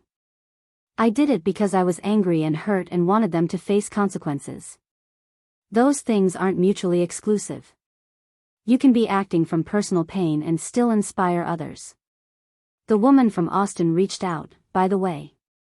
She wants to interview you for her podcast about family dysfunction and recovery. I'm not ready for that. I'm still in the middle of my own dysfunction. Fair enough. Claire topped off my wine. So how's married life treating you? Besides all the legal drama and family implosion? Actually, really good. Derek is amazing. We're figuring out how to be partners, how to support each other. He makes me laugh when I want to scream. He holds me when I cry. He reminds me why I did this in the first place, that choosing love over approval was the right decision. He's good people. Claire smiled. I'm glad you found him. Glad you chose him over their bullshit. Summer stretched on. Derek taught his classes. I worked at the nonprofit. We spent weekends exploring Portland, hiking in the gorge, trying new restaurants, slowly building a life that had nothing to do with my family or their drama. We talked about the future, about maybe buying a small house in a few years, about whether we wanted kids, about what kind of life we wanted to create together. The legal proceedings ground forward slowly. My father pleaded not guilty to all charges. His lawyers filed motions to suppress evidence, to dismiss charges, to delay trial dates. The judge denied most of them. Discovery proceeded, with both sides exchanging documents and witness lists. Gabrielle kept me updated on the timeline. We're looking at trial in early spring. The prosecution wants you to testify about the trust, about your father's behavior, about the wedding boycott to establish pattern of behavior. What about the other victims? They'll testify too. Margaret Chen and her sister, your father's cousins, representatives from the other estates. The prosecution is building a case that this wasn't mistakes or mismanagement. It was systematic theft. In August, Ethan's house went up for sale. The listing price suggested they were desperate to sell quickly, pricing it below market value. I felt a complicated mix of emotions seeing it. That house had been purchased with my money that should have helped me build my own life. But it had also been a home for Ethan's family, and his kids would be the ones most disrupted by losing it. Derek found me staring at the listing online one evening. You okay? His kids didn't ask for any of this. They're what, 5 and 7? They don't understand why they have to move, why their dad lost his job, why everyone at school knows their family name is in the news. Derek sat beside me. You didn't cause this. Their father accepting stolen money caused this. Their grandfather stealing in the first place caused this. You're just the one who refused to keep the secret. I know. But knowing something intellectually and feeling it emotionally are different things. He pulled me close. You're allowed to have complicated feelings about this. You're allowed to grieve for the family you wish you'd had while also holding the family you actually have accountable. In September, Monica Reeves called with an update. Your father's lawyers approached the prosecution about a plea deal. He'd plead guilty to reduced charges in exchange for avoiding trial. What did the prosecution say? They're considering it. A trial is expensive and time-consuming. If they can get a guilty plea and significant restitution, it might be worth it. But they wanted to check with the victims first. This is your case as much as theirs. How do you feel about a plea deal? I thought about it carefully. A trial would be public, dramatic, a complete airing of everything my father had done. It would give me a chance to testify, to speak my truth in an official capacity. But it would also drag on for months, keep me tethered to this situation, force me to relive the pain over and over. What would the deal involve? He'd have to plead guilty to felony theft and fraud. He'd have to pay full restitution to all victims plus penalties.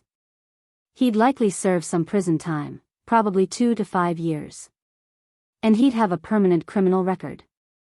Would he have to admit what he did? Publicly acknowledge it? That would be part of the plea. A formal admission of guilt. Then I'm okay with it. I don't need a trial. I just need him to admit what he did and face consequences. The plea deal was finalized in October.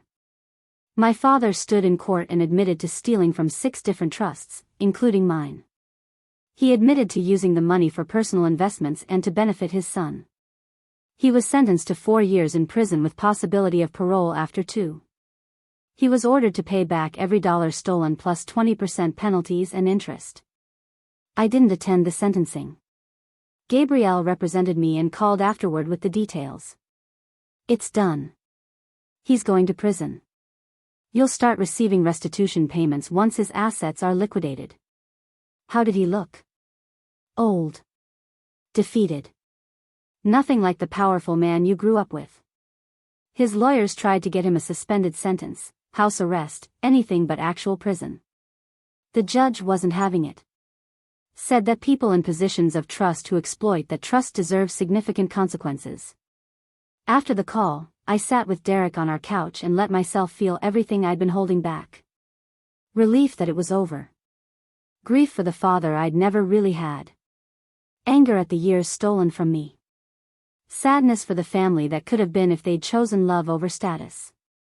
Derek held me while I cried, not trying to fix it or minimize it, just being present.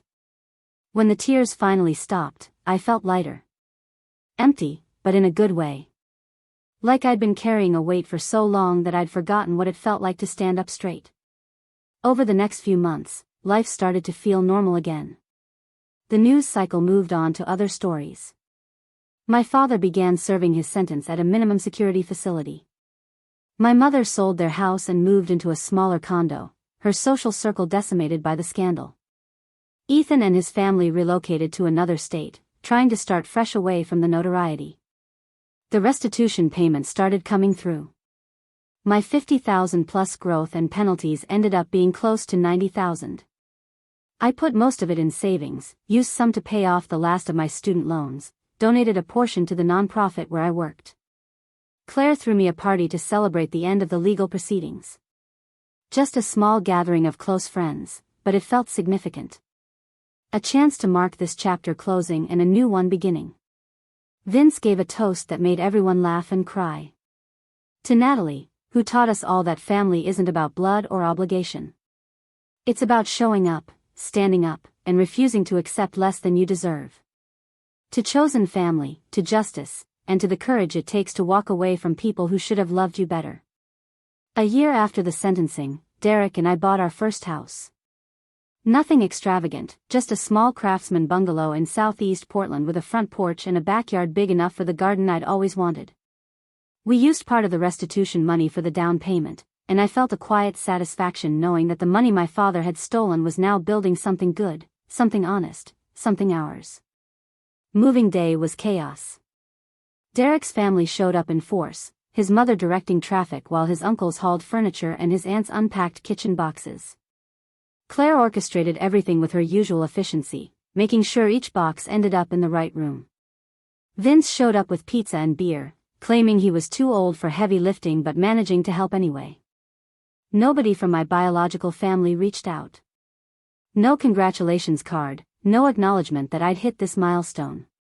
A year ago, that would have devastated me. Now it barely registered. I'd built a new family from people who actually showed up, who celebrated my victories without expecting anything in return, who loved me for who I was instead of who they wanted me to be. That evening, after everyone had left and the house was filled with half-unpacked boxes, Derek and I sat on our front porch watching the neighborhood settle into twilight.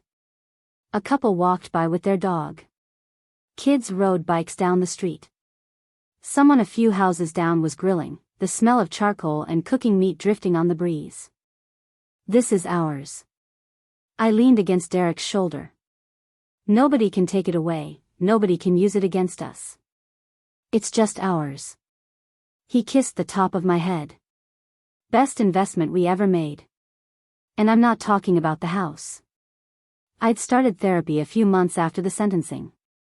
My therapist, Dr. Lauren Kim, specialized in family trauma and estrangement. At first, I'd resisted the idea. Therapy felt like admitting I was broken, like giving my parents power over me even after everything. But Derek had gently suggested that maybe working through the pain wasn't about giving them power, it was about taking it back. The first session had been awkward. I'd sat in Dr. Kim's office, surrounded by plants and soft lighting, and didn't know where to start. She'd asked me a simple question. What brings you here today? And I'd broken down. Sobbed for 20 minutes while she sat quietly, occasionally handing me tissues, never rushing me or telling me to calm down. When I finally collected myself enough to speak, the words poured out. Everything I'd been holding, all the grief and anger and confusion about what I'd done, whether I'd been right, whether I was a terrible person for destroying my family. Dr. Kim had listened to all of it.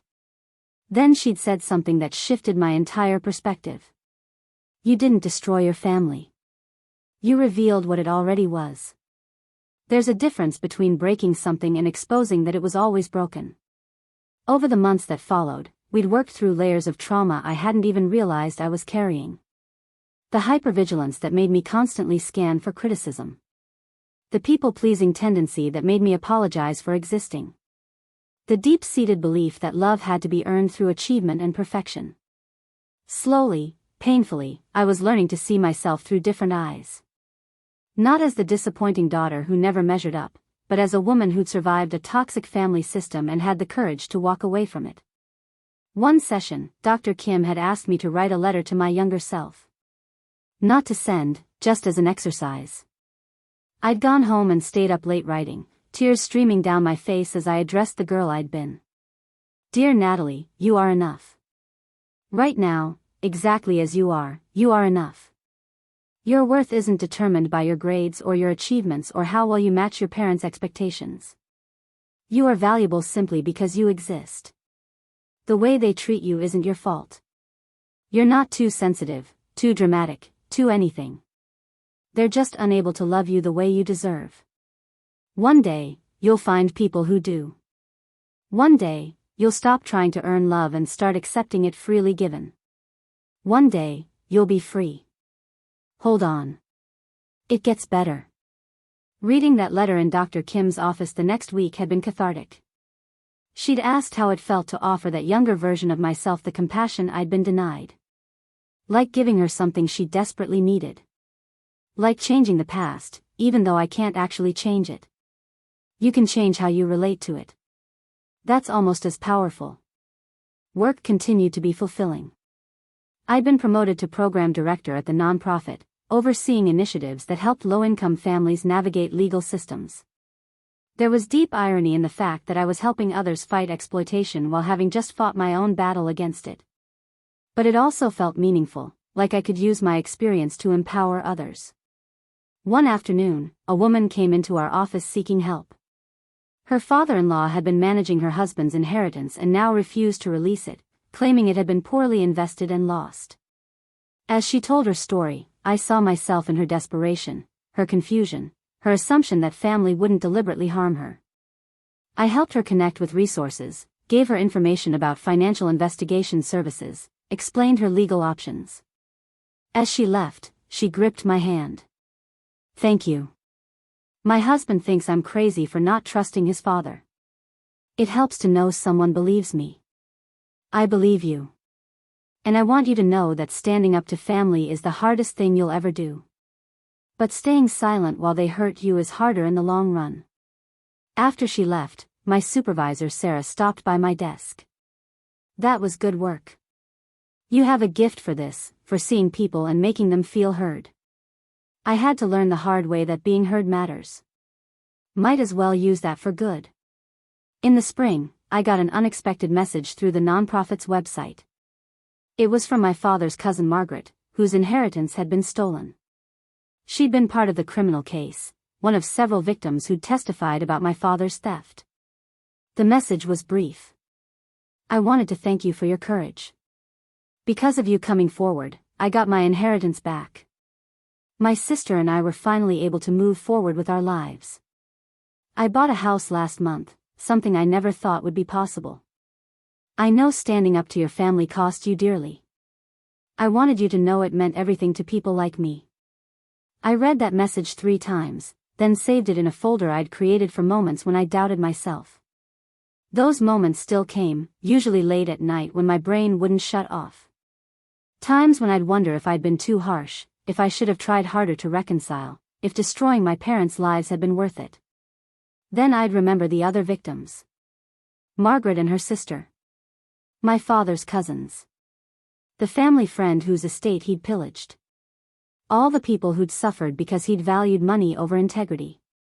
All the people who got justice because I'd been willing to speak up. Derek and I planted a garden that spring. Tomatoes and peppers and herbs, strawberries in hanging baskets, flowers along the fence. We spent weekends working in the dirt, learning as we went, killing plants through overwatering or neglect and trying again. There was something healing about nurturing things, watching them grow, seeing tangible results from care and attention. One Saturday morning, while we were weeding the raised beds, Derek's phone rang. He answered, then his expression shifted to something I couldn't quite read. He handed me the phone. It's for you. It's Ethan. I froze, dirt-covered gloves halfway to setting down my trowel. I hadn't spoken to my brother since that call right after the article published, when he'd accused me of destroying them. I almost refused to take the phone. But curiosity won out. Hello? Natalie. Ethan's voice sounded different. Tired, maybe. Older. I know I'm probably the last person you want to hear from. But I needed to call. I needed to say I'm sorry. I stood up, walking away from the garden beds, not wanting Derek to hear my side of this conversation. Sorry for what, specifically? For everything. For taking money that wasn't mine. For never questioning where it came from. For treating you like you didn't matter. For clapping when Dad hit you. For spending my entire life benefiting from your pain and never acknowledging it. I leaned against the fence, my free hand gripping the wood. Why now? Why after all this time? Therapy. Court mandated at first, but I kept going after. My therapist made me look at my role in all this. Made me see how I participated in your abuse, how I benefited from the family dynamic that kept you small. I've been sober for 6 months, working on myself, trying to figure out who I am without Dad's approval or the money or the status. That's good. I'm glad you're doing that work. There was a long pause. I don't expect forgiveness. I don't deserve it. I just wanted you to know that you were right. About everything. Dad is a criminal. Mom enabled it. And I was complicit. You did the right thing by exposing it, even though it destroyed us. It didn't destroy you. It revealed what was already broken. He laughed, but it sounded sad. That's a very therapy thing to say. But yeah, you're right. We were broken long before you said anything. We were just good at hiding it. How's Vanessa? How are your kids? Adjusting. We moved to Colorado, fresh start. Vanessa's family helped us out, which was humbling given that my family stole from yours. The kids are in counseling too. Trying to help them understand what happened without traumatizing them further. I'm sorry they had to go through this. I'm sorry I put them through it. Ethan's voice cracked slightly. I'm sorry I put you through it. You deserved better siblings. You deserved better parents. You deserved a family that celebrated you instead of diminishing you. Thank you for saying that. It means more than you probably know. After we hung up, I stood in my backyard for a long time, processing. Derek eventually came over, still wearing his gardening gloves. You okay? I think so. That was unexpected. Good unexpected or bad unexpected? Just unexpected. I'm not ready to have a relationship with him. Maybe I never will be. But it helps to know he understands what he did, that he's not blaming me anymore. Derek pulled me into a hug, getting dirt on both of us. That's growth. Not just his, yours too. A year ago, you wouldn't have even taken that call. Summer came again, marking 2 years since our wedding. We celebrated our anniversary quietly, dinner at the restaurant where we'd had our first date, followed by a walk along the waterfront. The evening was warm, the river reflecting the sunset in shades of gold and pink. 2 years ago today, your parents were hosting a garden party while we got married. I remember. I leaned against the railing, watching a boat drift past. I remember being so angry, so hurt. Now I'm just grateful they showed me exactly who they were before I wasted more years trying to win their approval. Do you ever wish things had been different? That they'd come to the wedding, that the family had stayed together? I wish I'd had different parents. Parents who were capable of unconditional love, who valued kindness over status, who saw me as a person instead of a disappointment. But wishing doesn't change reality. I got the parents I got, and I made the choice to protect myself from them. I don't regret that. Derek turned to face me, taking both my hands. I'm proud of you. Not just for what you did, standing up to them. But for who you've become. You're stronger, more confident, more yourself than when I first met you. You stopped performing for an audience that would never applaud. That's the nicest thing anyone's ever said to me. It's also true. In August, I got a letter from my mother. It came to the nonprofit, forwarded from somewhere, my name and workplace carefully written on the envelope. I stared at it for a full minute before opening it, wondering what she could possibly have to say after 2 years of silence. The letter was handwritten on her expensive stationery, the kind she'd always used for thank you notes and formal correspondence. Natalie, I'm writing because my therapist suggested I reach out. She seems to think I need to take accountability for my role in what happened to our family. I want you to know that I never intended to hurt you. Your father and I truly believed we were making decisions in your best interest. We thought you were making a mistake with Derek, that you were settling for less than you deserved. We thought keeping your inheritance invested would ensure your future security. Perhaps we were wrong about the execution, but our intentions were protective. I hope someday you can understand that we acted out of love, even if it didn't feel that way to you. If you ever want to reconcile, I'm open to that conversation. You're still my daughter, after all. Love, Mom. I read it twice, then showed it to Dr. Kim in our next session. What's your reaction to this? Anger. She's sorry about the execution but not the intention. She's minimizing everything, making it about misguided protectiveness instead of control and theft. And she's putting the burden of reconciliation on me, like I'm the one who needs to understand her instead of her needing to understand what she did. Dr. Kim nodded.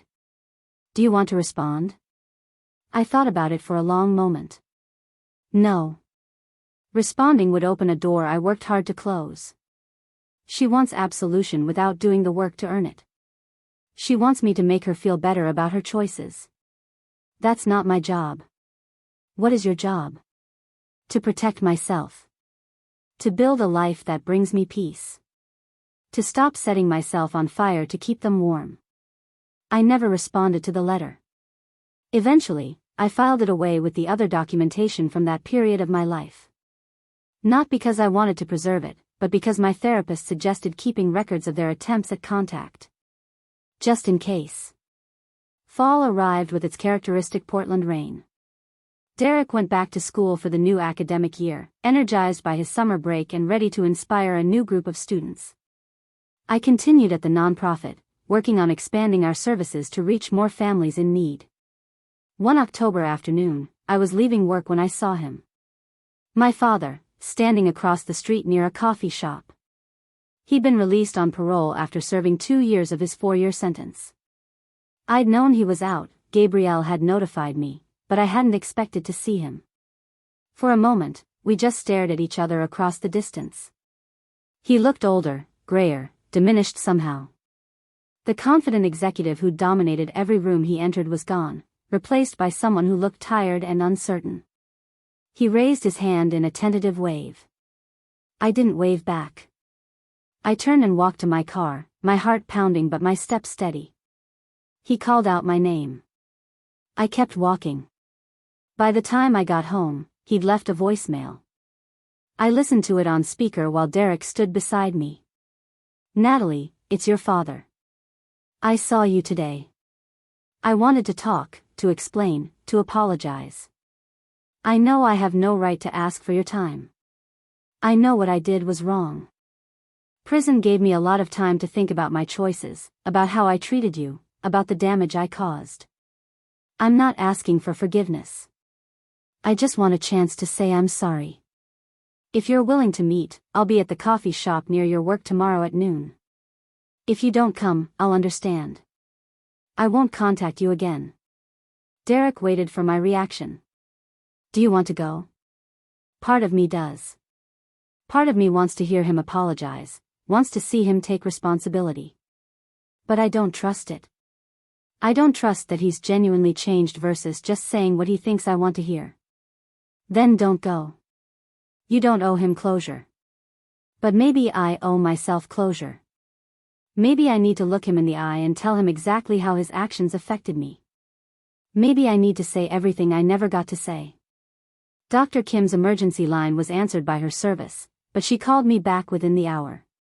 I explained the situation, my confusion about whether to meet him. What do you hope to get from meeting him? I want him to understand. I want him to really see what he did, not just acknowledge it in abstract terms. I want him to know that stealing my inheritance wasn't the worst part. The worst part was a lifetime of making me feel worthless, of favoring Ethan, of treating me like a disappointment. Do you think he's capable of understanding that? I don't know. Maybe not. But maybe I need to say it anyway, not for him but for me. Then go.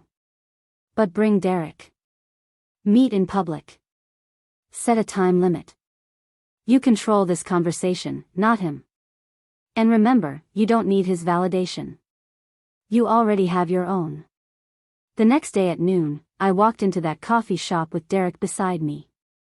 My father was already there, sitting at a corner table with 3 cups of coffee in front of him.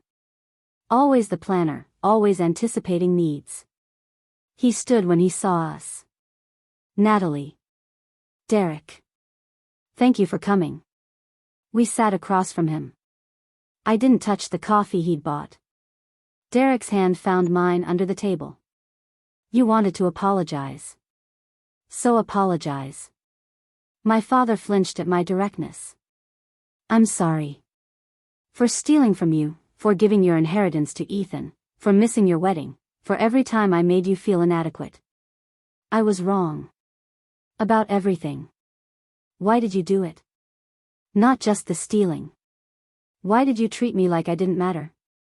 He was quiet for a long moment. Because you didn't need me the way Ethan did. You were independent, creative, strong-willed. You didn't fit the mold I'd created for success.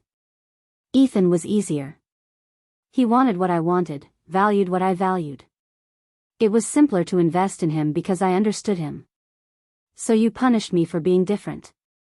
I didn't see it as punishment. I saw it as tough love, pushing you to be better. I thought if I withheld approval, you'd work harder to earn it. I did work harder. I worked myself into therapy trying to be good enough for you. And it was never enough because the problem wasn't me. The problem was you. He nodded slowly. I see that now. Prison has a way of forcing introspection.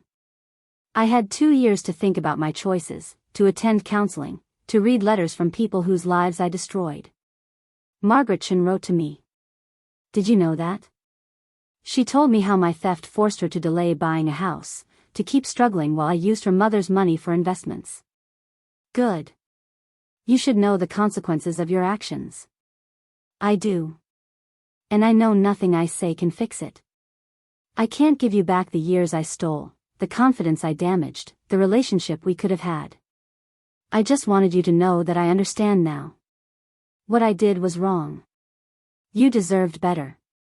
You deserved a father who celebrated you instead of criticizing you.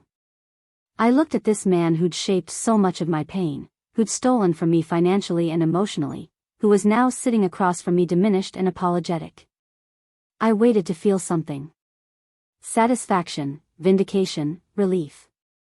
Instead, I just felt tired. Thank you for saying that. But an apology doesn't undo the damage. It doesn't give me back my childhood or my inheritance or the wedding day you tried to ruin. It's just words. I know. But they're sincere words. I'm not asking for forgiveness or reconciliation. I'm just asking that you know I understand what I did and I'm sorry. I stood up, Derek rising with me. I accept your apology. But I don't want a relationship with you. I've built a life without you, a good life, a healthy life.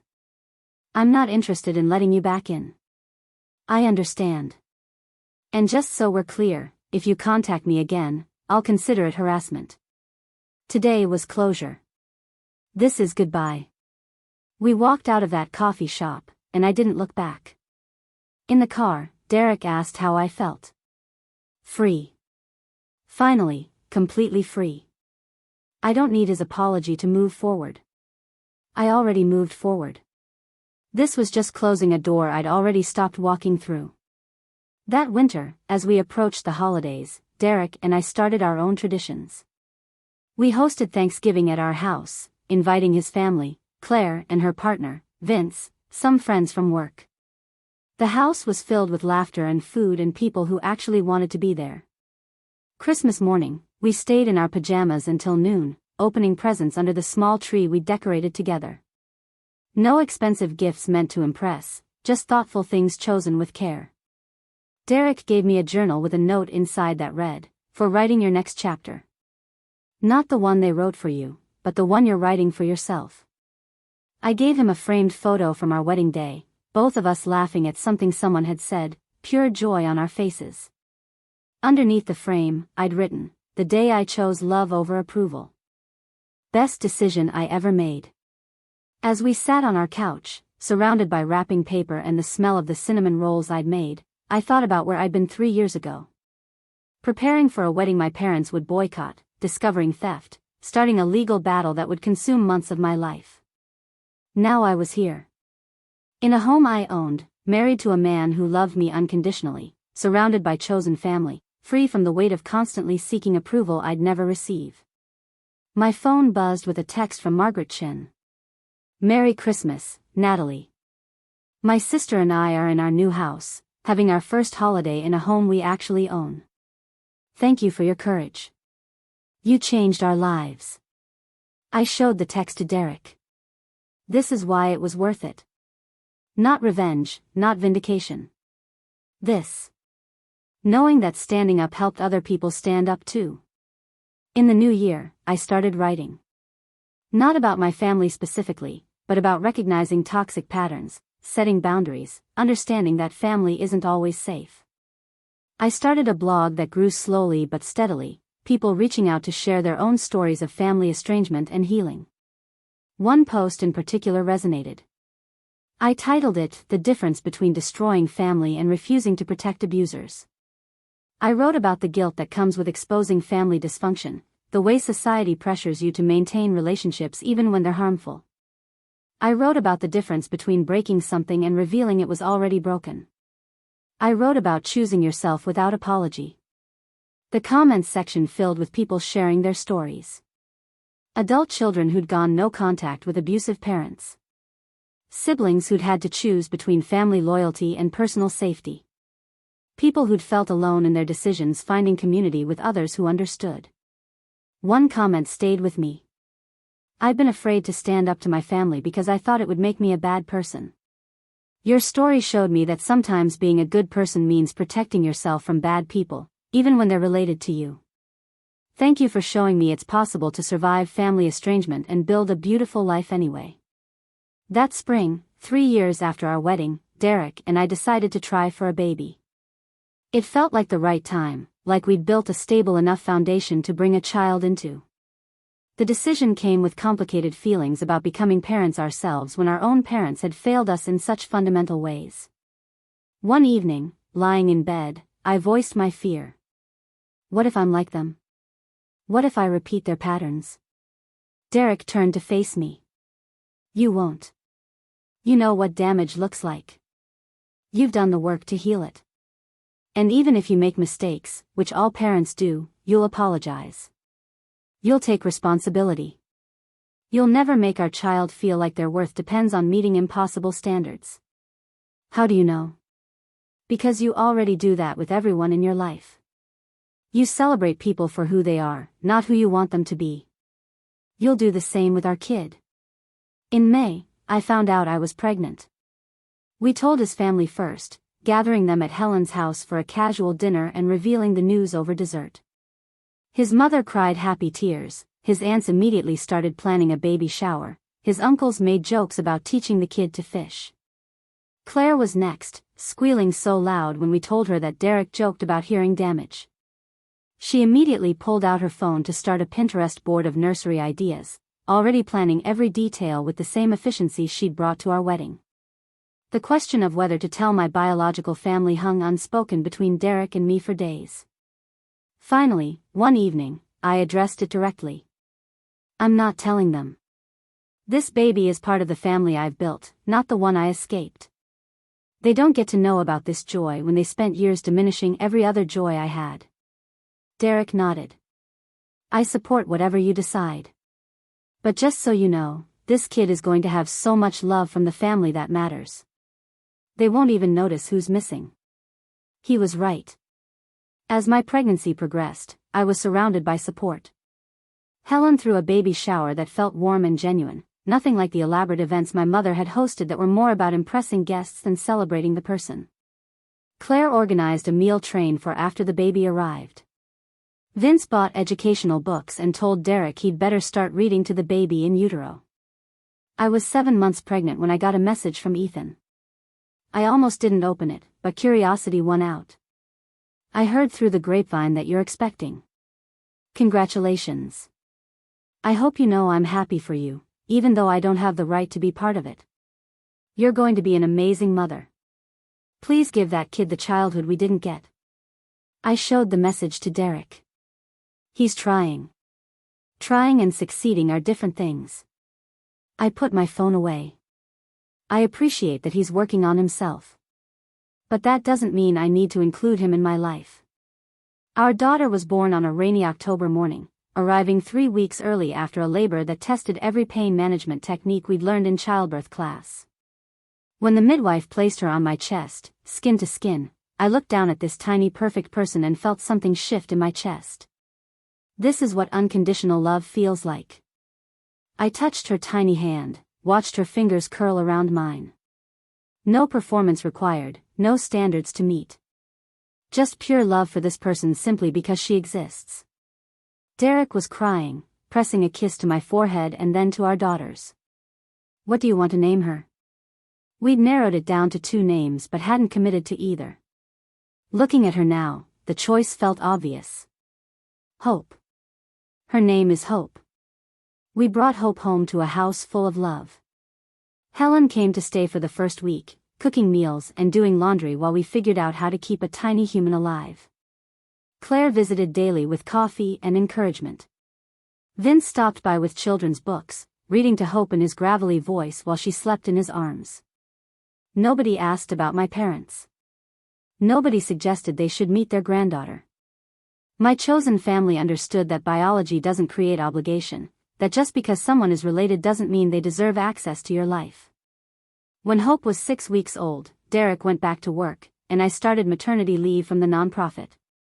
The days blurred together in a haze of feeding and diaper changes and stolen moments of sleep.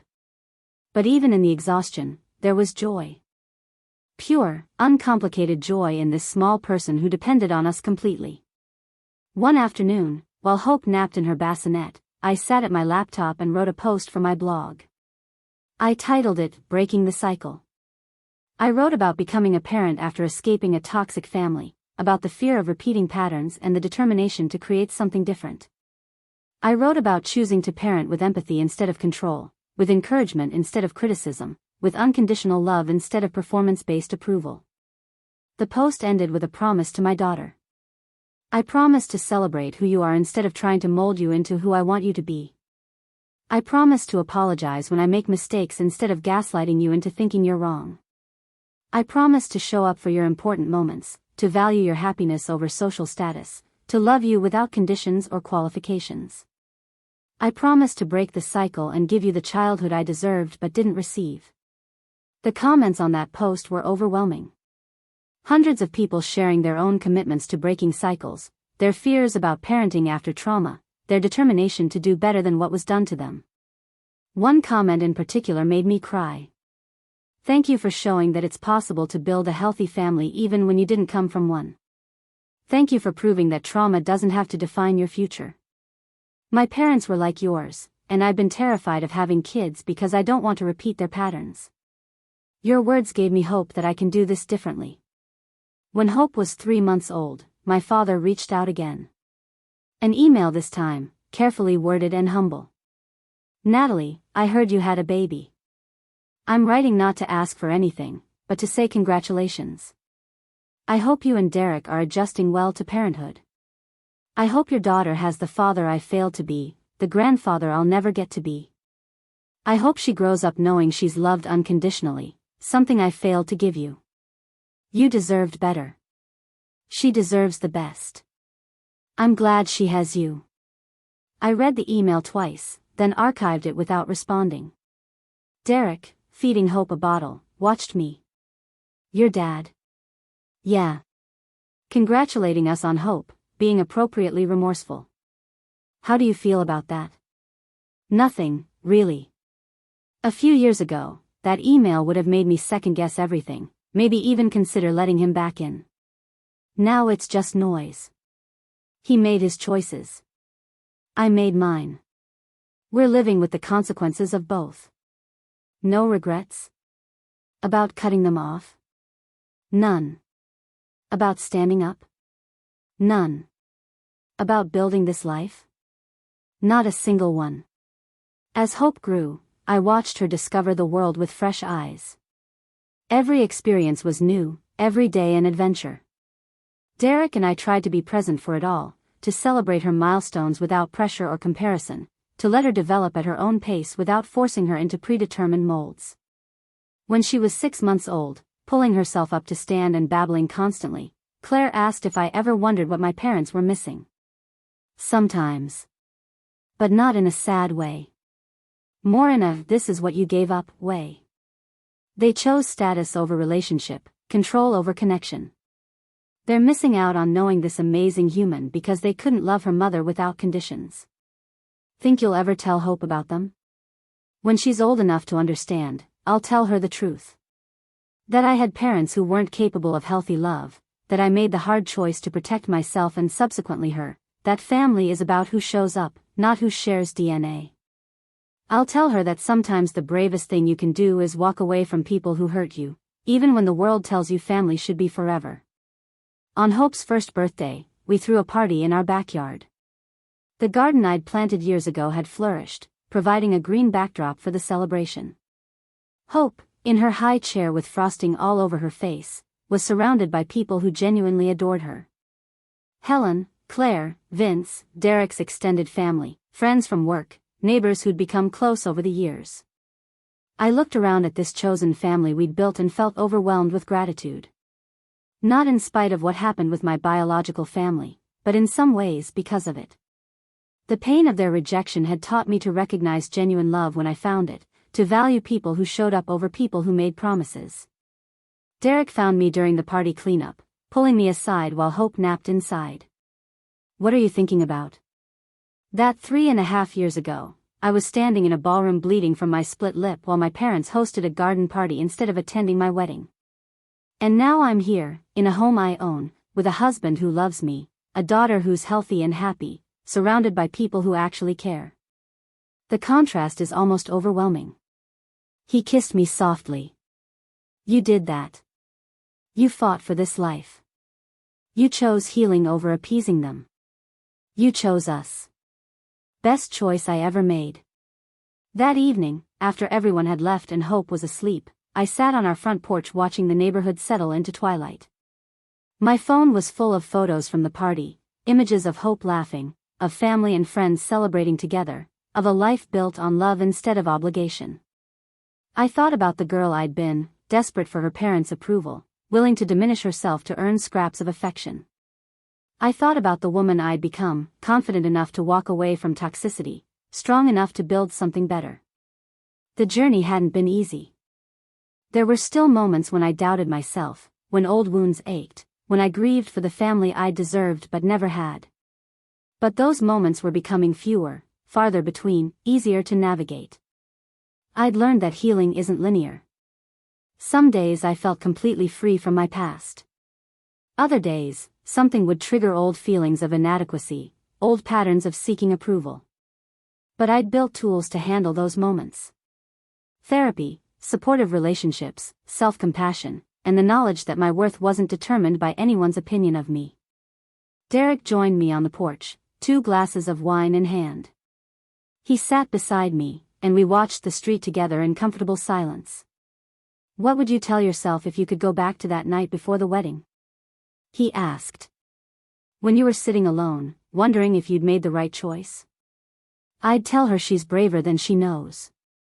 That standing up to them will be the hardest thing she ever does, but also the most important. That on the other side of that pain is freedom she can't even imagine yet. That she'll build a family from people who choose to love her, not people obligated to. That she'll be okay. Better than okay. She'll thrive." Think she'd believe you? Probably not. But that's okay. She'll figure it out.